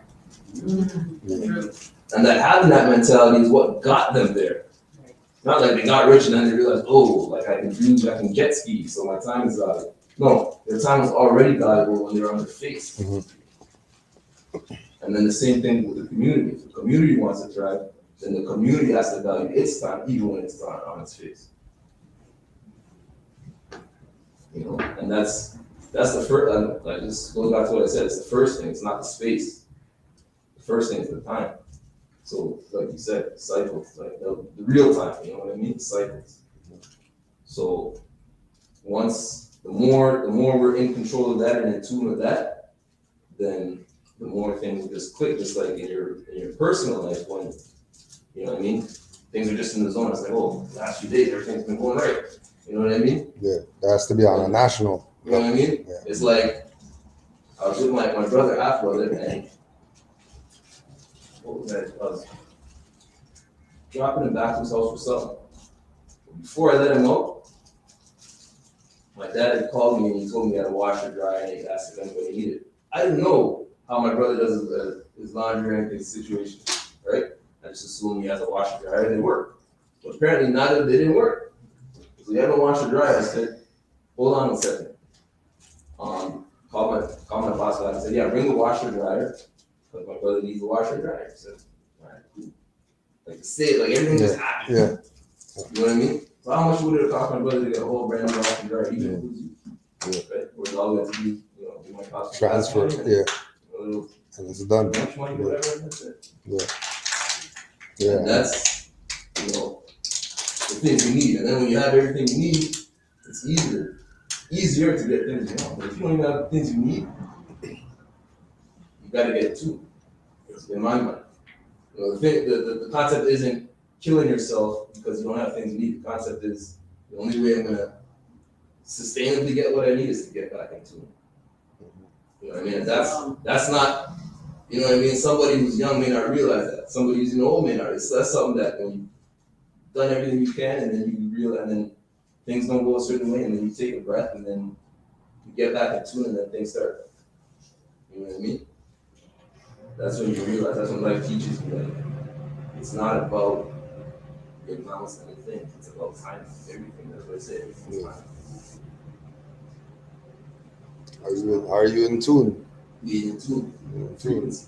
Yeah. You know what I mean? Like everything is frequency and time. Meaning there's no thing. It's just the frequency. It's not like this is here, this is a physical thing. This is just energy that's trapped in this frequency of hardcover, blue, gold, metal. It's just trapped for that. It might be trapped here for another 1,000 years like this, but at some point that energy is just going to dissipate. Yeah. So the thing is actually the distraction. The stuff is the distraction. The timing is how you get it. It's actually how you get the stuff. And then if you want it in a time that's not appointed for you, then that's that, because it's not your time. Because if you're using time that's not yours, you must be using somebody else's time. If you're using somebody else's time, that's theft. So why would you expect good results? Why would you expect to feel good after you have to steal time to get something done? Yeah. To get something done, and to take your time. When you're a child, you think that means slow down. You grow up and you realize, oh, snap. There's 8 billion people on the planet. There's 8 billion times. Yeah. If I'm not in my own step, in my own time, it must be somebody else's. And then that's part of the rulership too, of them having us on their time, like we were talking about earlier. Yeah. That we're not seeing ourselves as the ancients returned, or we're not seeing ourselves as, the people of the book or whatever like that. We're just out here. We're just bodies floating around, opposed to, beings with purpose, and then initiating the things to make these purpose and these things manifest, you know. Yeah. Go ahead, bro. That section of scripture in the book, right? And it says, seek ye first the kingdom of God and his righteousness, and all these things shall be added unto you. How do you interpret Right with where we are, that, the kingdom of heaven is not getting your mind back. Kingdom of heaven is knowing who you are beyond the flesh, knowing who our foremothers and forefathers were, so that we can have some type of idea, reference point for, what that actually means. But like we're saying, with our people, having knowledge is not the thing that they're striving for. They're striving for everything but that, when the thing they should be striving for is the knowledge, because the knowledge is what's going to keep you alive on the earth plane. Yeah, and I just asked that question because back to what you were saying, like we have to know us before we can have what we need. Like, Yeah. seek ye first. Yeah. You know, the kingdom of God. Right? Yeah. And all these things shall be added unto you. Yeah. Find your time, find your frequency, find your, you know what I mean? Somebody look up. They'll just read this too. This is Noble Drawley, Prophet Drawley speaks to the nations relative to what you're talking or where you're asking. If you have race pride and love your race, join the Moorish Science Temple of America and become part of this divine movement. Then you will have power to redeem your race, because you will know who you are and your forefathers were. Because where there is unity, there is strength. Together we stand, divided we fall. Come, good people, because I, the prophet sent to redeem this nation from mental slavery, which you have now, need every one of you who think that your condition can be better. This is a field open to strong men and women to uplift the nation and take your place amongst the affairs of men. If the Europeans and other nations are helping me, why not you? It is your problem. The Negro problem is being solved only as it can, and that is by the Moorish National Divine Movement. If you have a nation, you must have a free national name in order to be recognized by this nation as an American citizen. This is what was meant when it said, "Seek ye first the kingdom of heaven, and all these things will be added on to you," by the prophet. Right? So knowing who we are.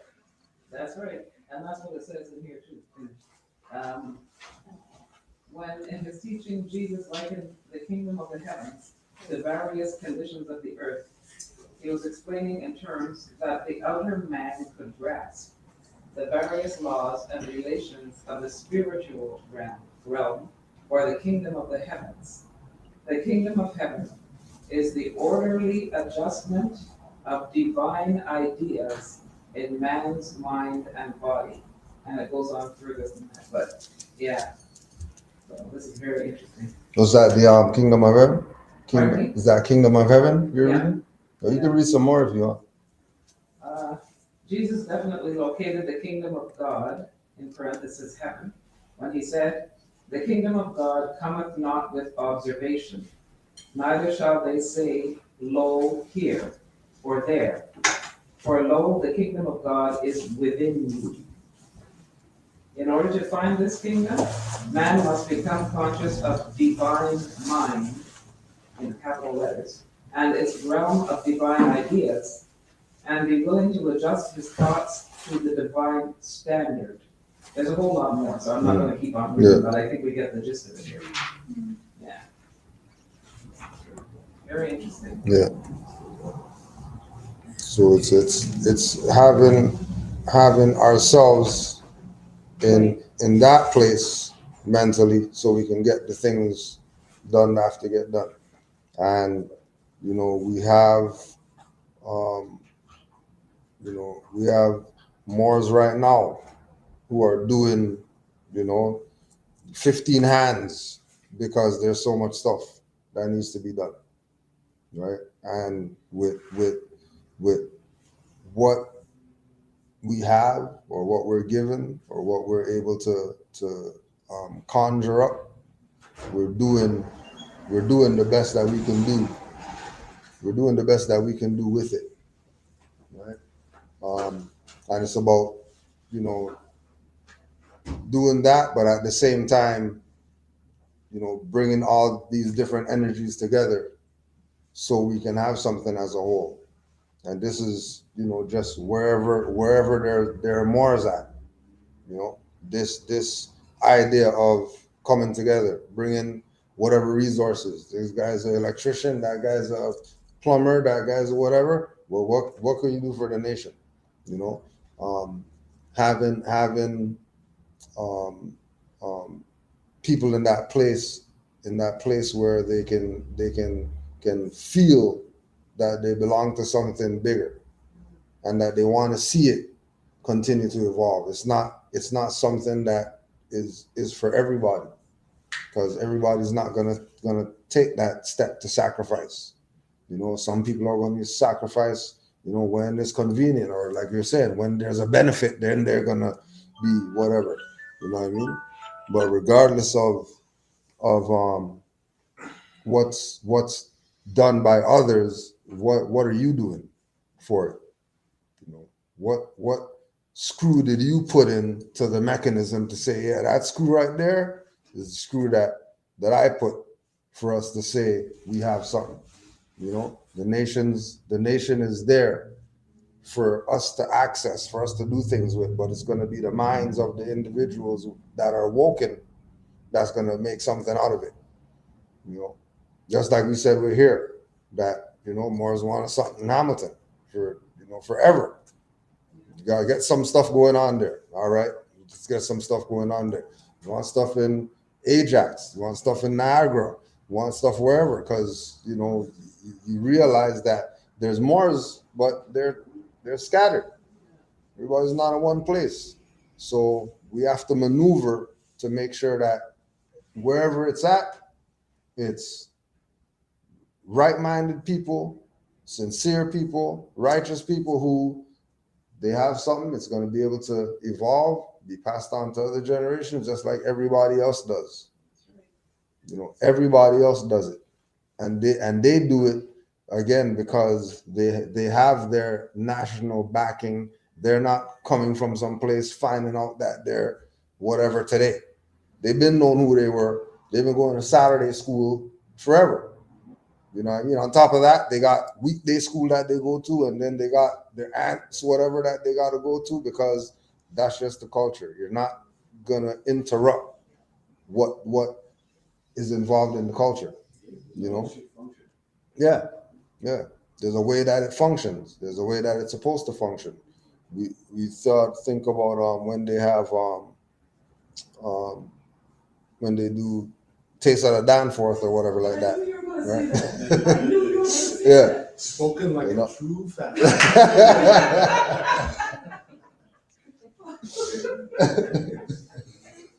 See, you guys, we can come together on something here. We come together on something. Food, we got this. Start somewhere, start small. Yeah, all those different nations that get together with that. And then we have a thing, and then it's not different nations. There's different islands or different groups or different whatever.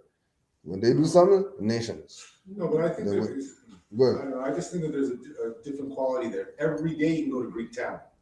That thing lives and dies. 2 in the morning, 3 in the morning, till 7 in the morning, till 3 in the morning. You're there. It's Greek town. Yeah. Our issues are we don't have. Let's say we can't get there, but that's what's missing. When they have the Taste of the Danforth, that's like Caravana. Remember Caravana never had, the kind of floats that they had in there, that they have in there now. That thing has become something now that people want to join into due to the national perspective or the energy that that event brings, right? People are attracted to it. But just like you're saying, that is, Greek towns every day. Right, but I'm saying Caravan is not. No, right, but I'm saying Taste of the Danforth is analogous to Caravana. I'm saying we don't have Moorestown. Mhm. We should have a place where you come in from the bottom of thing there to the top of the hill. Yeah, that should be that's- Moorestown. yeah. Moorestown But daily, that's whatever. something that Then should we would be have having been our barbecue every year that the whole world would come to. And again, that was something that should have been already established. That is not something that it's created right now, just like those things. No, You know and, what I and mean? I'm It's agreeing not- with you. As I said, what I have been observing myself within this is that, to me, the knowledge is there that we have existed and are here. What we're missing is that other part, right? And I think That connectivity that other nations have ingrained in them, where mom says, I don't care if you hate that girl, you're getting on the job. Yeah. That doesn't happen with us. But that's what I'm saying. That is, it's not happening because of all these different parts of us, of all of us not being one thing, like they're one thing. No, but I agree with that. But I'm saying, I was thinking about this just before as you were talking. We would all celebrate Christmas, right? Were we all going to church? Were we all doing whatever? No, but we all celebrated Christmas. That was something that was put into us, and maybe a lot of that's the indoctrination. Yeah, that was thing. But what I'm saying to you is that transcended all the different. I mean, I'm watching people that don't have Christmas at home celebrating Christmas here. Yeah. You know what I mean? In their culture, they don't have it, but they're jumping in and buying presents for people and SHIT like that. Or Valentine's or Valentine's Day. Yeah. So I'm just seeing that. I mean, that's where we've come in with our aspects of the barbecue, the gates. That's us getting those cultures. And in 10 years, we may have tens of thousands of people celebrating the vernal equinox, right? They're doing that right now with Easter, right? But they're doing it while they're taking that energy. They're taking that energy, doing it spiritual on the one side, and then incorporating it on the other side and having you buy Easter eggs, right? Yeah. So, You had any red book or let me just tell you.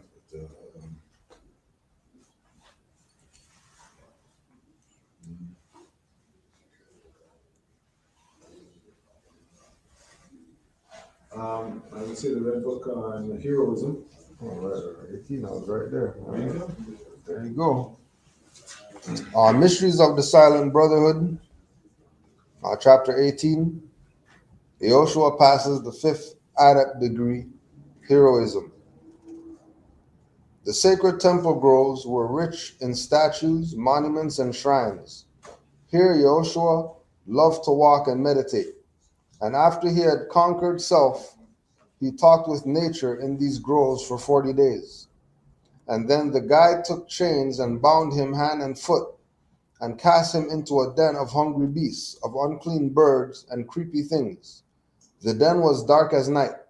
The wild beasts howled, the birds in fury screamed, and the reptiles hissed. And Yehoshua said, Who is it that did bind me thus? Why did I meekly sit to be bound down with chains? I tell you, none has power to bind the human soul. Of what are fetters made? And in his might he rose, and what he thought were chains were only worthless cords that parted at his touch. And then he laughed and said, The chains that bind men to the carcasses of earth are forged in a fancy shop, are made of air and welded in illusions of fires. If man will stand and use the power of will, his chains will fall like worthless rags of will, for will and faith are stronger than the stoutest chains that men have ever made. And Yehoshua stood erect among the hungry beasts and birds and said, What is this darkness that envelopes me? 'Tis but the absence of the light. And what is light? 'Tis but the breath of Allah vibrating in a rhythm of rapid thought. And then he said, Let there be light. And with a might will, he stirred the ethers up, and their vibrations reached the plane of light. And there was light. The darkness of that den of night became the brightness of a newborn day. And then he looked to see the beasts and the birds and creepy things. Lo, they were not. And Joshua said, of what is soul afraid? Fear is the chariot in which man rides to death. And when he finds himself within the chamber of the dead, he learns that he has been deceived. His chariot was a myth, and death and fancy child, and death a fancy child. By someday all men lessons will be learned, but someday all men's lessons will be learned. And from the den of unclean beasts and birds and creepy things, he will arise and walk in the light. And Joshua saw a ladder made of gold, on which he climbed, and at the top of the white-robed priests awaited him. Again he stood before the council bar. Again no word said. Again the Hierophant reached for his hand to bless. He placed in Joshua's hand another scroll, and on this one was written Heroism. The Logos had encountered fear and all its phantom hosts, and in the conflict he achieved the victory. Islam. Any thoughts on that chapter? And just from the perspective, I think it's analogous to one's life. You are in the spirit, you then get cast onto the flesh, you then overcome those things, and then the essence of death, which is what they're getting us to fear, really is just a gateway, and it's nothing. And this has been part of the sorcery that they've done. They have us fearing God. It says in another chapter in the Holy Quran, what is it? To dream as immortals and live as mortals, or something like that. What would you do if you were immortal? Basically implying that the things that we chase after are not what we should be going after. Mm-hmm. We're chasing after money and things when really we are immortal. So really the things that we should be going after are those things. Should be things that are immortal, Yeah. which are those principles of love, truth, peace. But it speaks to me of, and the other thing that I got from it was that the sun that we see here is Allah's thought. So this isn't really daylight. This is really being in Allah's thought, of being able to see. And so that when he's talking about the darkness, he's not talking about literal darkness. In essence, he's talking about figurative darkness. Mm-hmm. And that it is bringing your thoughts to light, which then brings the light out there. So in essence, we're still in darkness here as we speak, even though we see light. This really isn't light. The light is Allah's thought vibrating at that level above us being in the flesh, in essence. I like that. Any other thoughts?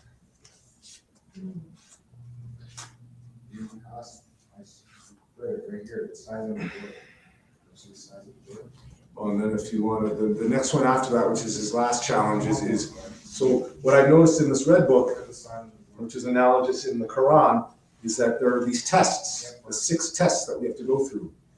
Philanthropy, whatever it's in there, because I say read it, but the last one, if you read, is which is the next one, right? The last chapter or the next test? The next chapter, the next test. Yeah.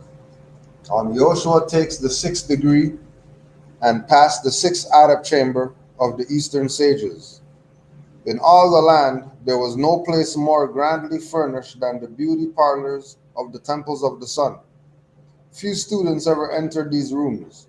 The priests guarded them with awe and called them halls of mysteries.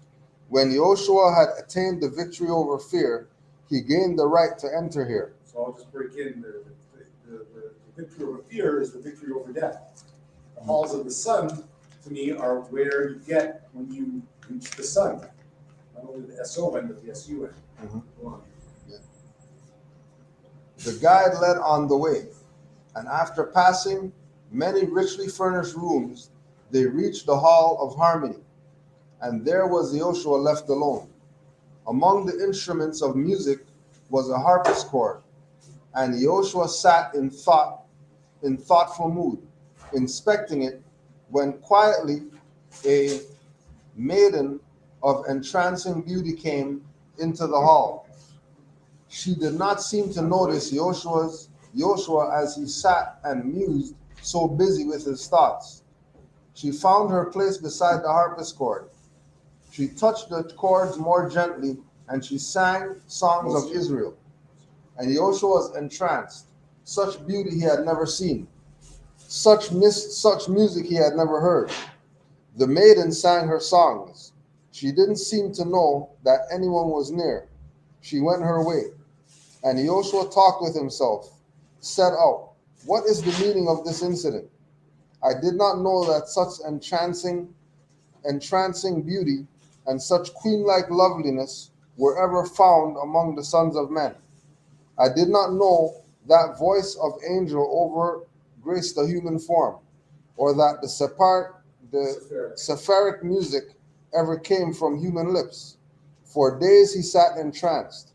The current of his thoughts was changed. He thought of nothing but the singer and her songs." To me, that's the carnal urges that man goes through. Mhm. This is the battle with that, and not to get lost and all of that. Yeah. That's what I see. He longed to see her once again, and after days she came. She spoke and laid her hand upon his head. Her touch thrilled all his soul, and from a time forgot the work that he was sent to do. Few were the words the maiden said. She went her way. But then the heart of Joshua had been touched. A love flame had been kindled in his soul, and he was brought to face the sorest trial of life. He could not sleep, nor could he eat. The thoughts of the maiden came. He would not go. His carnal nature called aloud for her companionship. And then he said, "Lo, I have conquered every foe that I have met, and shall I now be conquered by the carnal love? My Father sent me here to show the power of divine love, and love that reaches every living thing. Shall this pure universal love be all absorbed by carnal love? Shall I forget all the creatures else and lose my life in this fair maiden? Though she is the highest type of beauty, purity, and love, into its very depths his soul was stirred, and long he wrestled with the angel idol of his heart. But when the day was almost lost, his higher ego rose in might. He found himself again. And then he said, Although my heart shall break, I will not fall in this my hardest task. I will be victor over carnal love. And when again the maiden came and offered him her hand and heart, he said, Fair one, your very presence thrills me with delight. Your voice is benediction to my soul. My human life would fly with you and be content with your love. But all the world is craving for love, and I have come to manifest. I must then bid you go, but we will meet again. Our ways on earth will not be cast apart. I see you in the hurrying throngs of earth as minister of love. I hear your voice in song that wins the hearts of men to better things. And then in sorrow and in tears the maiden went away, and Joshua was alone again. Instantly the great bells of the temple rang. The grotto blazed with light.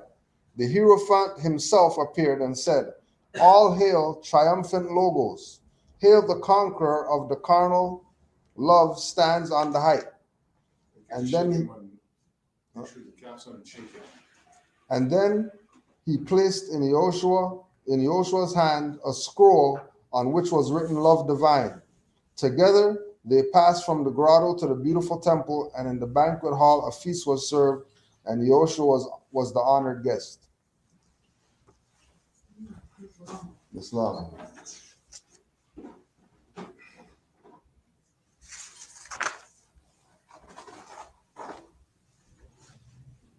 Have any thoughts on the sixth Arak chamber?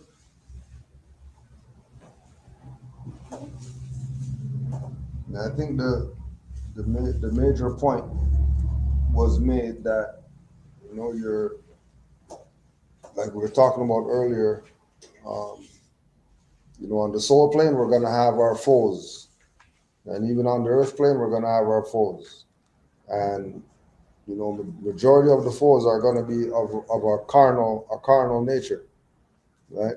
So, we have to have some level of knowledge to be able to even deal with the battles that we're going to be going through. Just like you were saying, if love carnal is going to come put the hand on the head, and then you're going to trip out and don't want anything else but that, and then you can't handle it, then whatever's going to come from that will. But man has to be in a place where he knows that these foes are going to be presenting themselves, and it's necessary to go through the motions of preparing yourself for when they show up, because it looks like ain't nothing happening right now, stuff's good, but the better you are, the more foes that are going to come to try to cut you down, because it needs, especially individuals like us that are of higher thought and thinking, it needs us to slip up, in order to be able to manifest its will. Needs us to be on lower frequencies, needs us to not be unified, needs us to, all the things that we're fighting to not have, those things are needed for the other forces to have some type of control. But again, that was from the Mysteries of the Silent Brotherhood of the East, also called the Red Book. We just want to open the floor if anybody has any questions or anything like that. You could ask those now, or we'll be closing out and just have some easy time for a bit. A couple book references as well.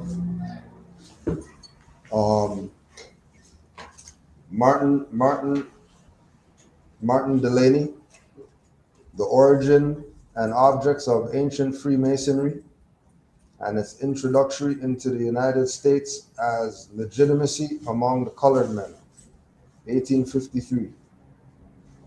So basically dealing with the origins of Freemasonry among the Asiatics in America. Since you just popped out, I just picked that up the other day. The Knights Templar in the Golden Age of Spain, The Hidden History of Iberian Peninsula by Juan Garcia Atienza. The Knights Templar in the Golden Age of Spain. It's a sick cover. The cover is sick.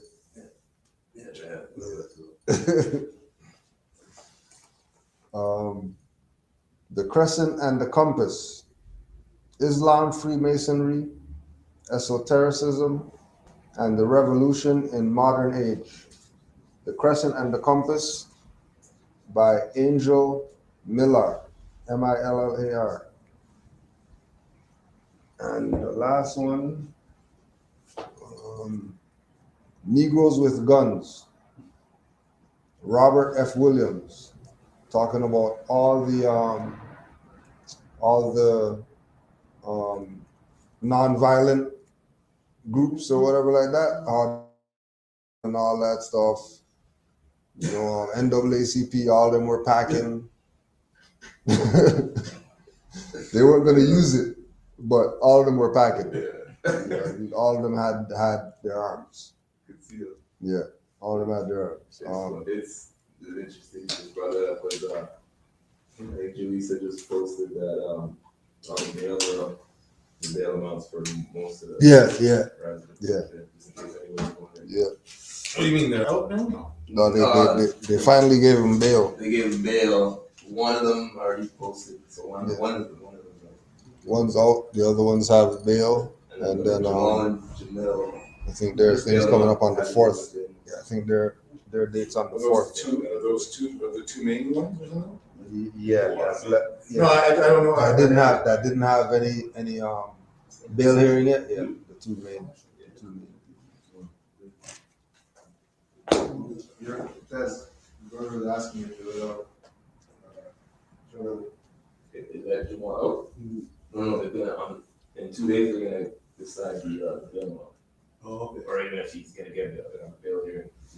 Oh, The rest of the group has already had a bail hearing and they have their amount set.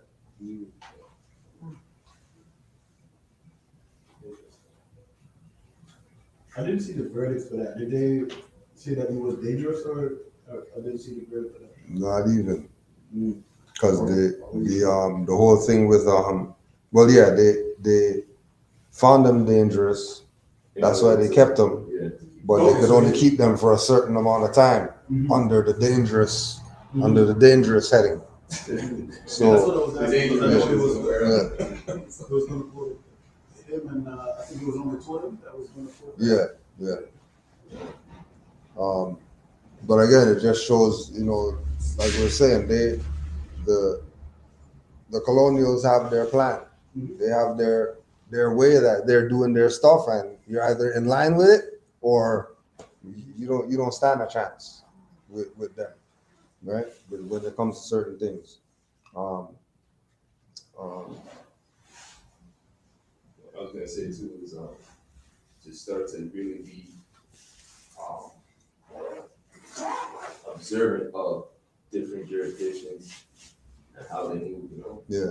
I mean, it should happen naturally. I mean, anybody who's moving around let it happen naturally. But if you all of a sudden decide you're gonna take a trip or you're gonna go to just I don't know, Moorish American in these times, you really, like I said before, like just first and foremost try to deal with the human beings behind the badge, tie, office, whatever. Just try to find that because otherwise it's just de facto. Everything's de facto. Every state, every city. But certain things it's probably a lot more likely to happen in certain places than others. You know what I mean? Like them having what happened in Massachusetts. With retrospect, doing your research, doing whatever, is not surprising. Right? Yeah. It's one of the worst states right now. Yeah. I think it's like they already passed through Maryland or something like that. Yeah. Before they even got, it wasn't in Maryland, it wasn't in Maine, it wasn't in certain states where they got it. It was specifically, certain places. And more so now, post thing, see, Yeah. it's what it is. It's divided based on people who value freedom over potential safety. You know what I mean? And or people who value just conforming, even whether they believe in safety or not, or i.e. safety over freedom. Yeah. And I mean, it's really every individual's choice, but you know what I mean? Go to Sidney Poitier in the tall ships, and they'll show you, like you said, it'll show you how more can die. It's not like we've been going back, touching on all today. It's like it says in Circle 7, death is no foe of man. Yeah. It's not your enemy. Death is not something to be afraid of. That chariot, he said the chariot wasn't even. So It was an illusion, an illusion. So a fancy child, right? how could you? An illusion of the death of a fancy child. Yeah. So how could you discredit or discount freedom for something that's you're not even isn't even supposed to be there? Yeah. You know what I mean? It's already for me from the very jump. It was already like I was raised a certain way. I was raised practicing Buddhism. Yeah. So it helps, because a lot of that fear and stuff wasn't there. Yeah. trained in me. Yeah. So it's like Yeah. freedom. When I gotta go is when Allah decides he's gonna take me. Yeah. Nobody else is decided of that. Mm-hmm. Allah's the only decider. So it's unfortunate, but millions, like I said, millions and millions of people died 500 years ago just so people could explore and you know what I mean, go on their pilgrimage.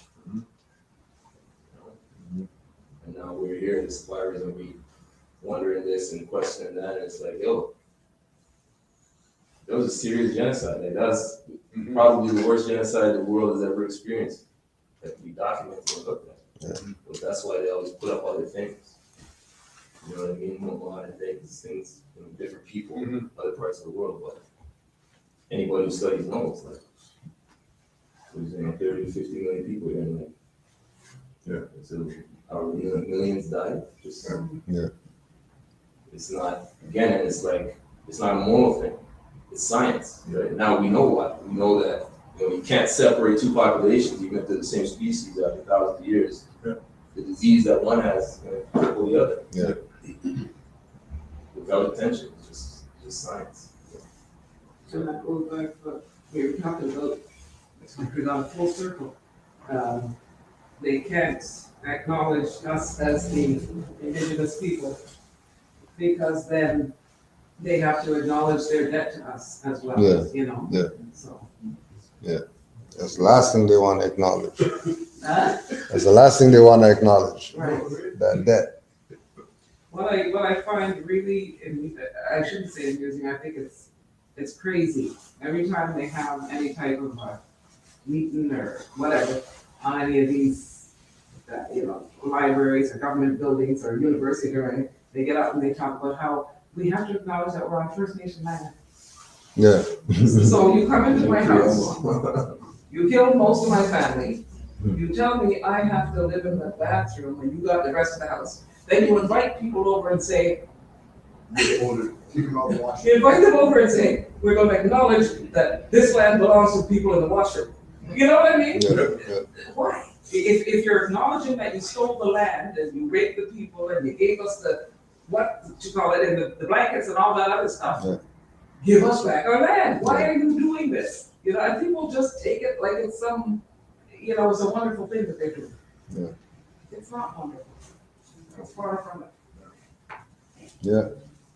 So with that, Rennie, you have any closing remarks?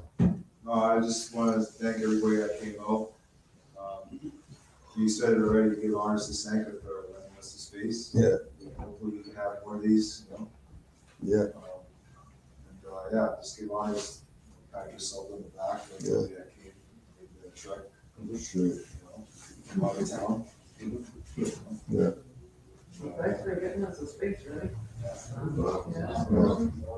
No, and then it's just like with us, we started off going to different community centers or whatever. Yeah. Then we started getting little people to let us use their space, and then we had a little box, and then now,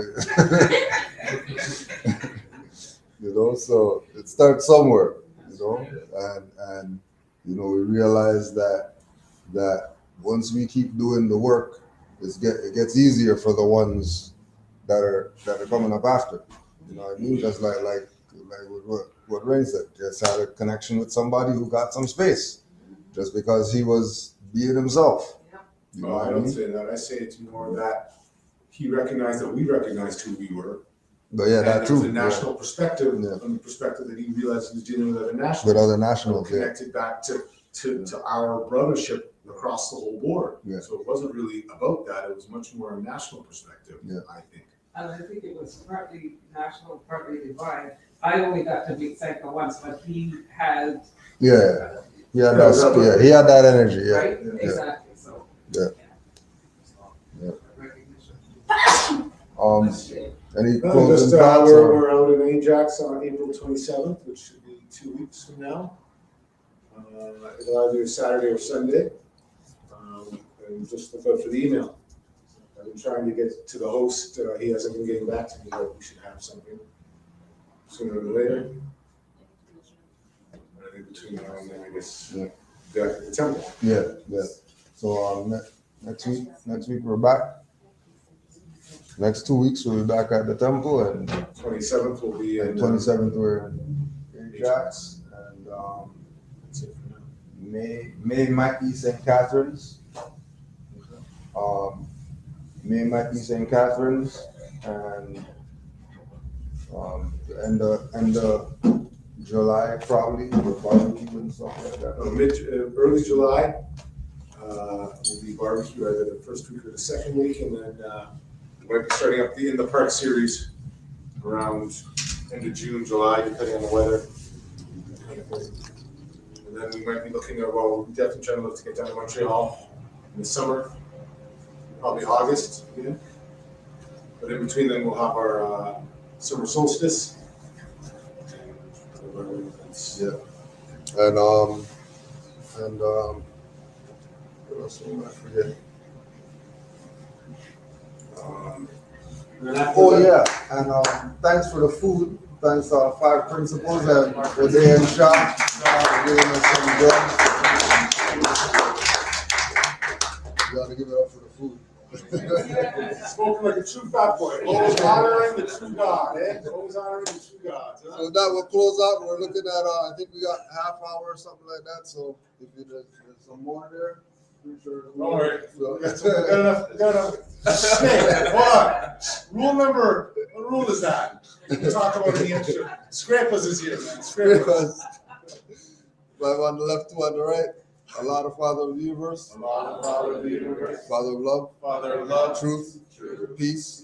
Freedom. And justice. Allah is my protector. My guide. And my salvation. By night. And by day. Through her holy prophet. Noble Drew Ali. I don't know if you guys are into it. We can take a picture right now, as one I think we have taken them the last couple times we've been here. Oh, we'll also be out here in the park series at Bay Park at some point. That'll be definitely a stop for all those who are at the autumnal equinox. We'll be at that park again here. If anything, we'll just get everybody to line up. We'll just get everybody to line up here so we get our pictures. Islam Moors, give thanks. Better late than never. Better late than never, more.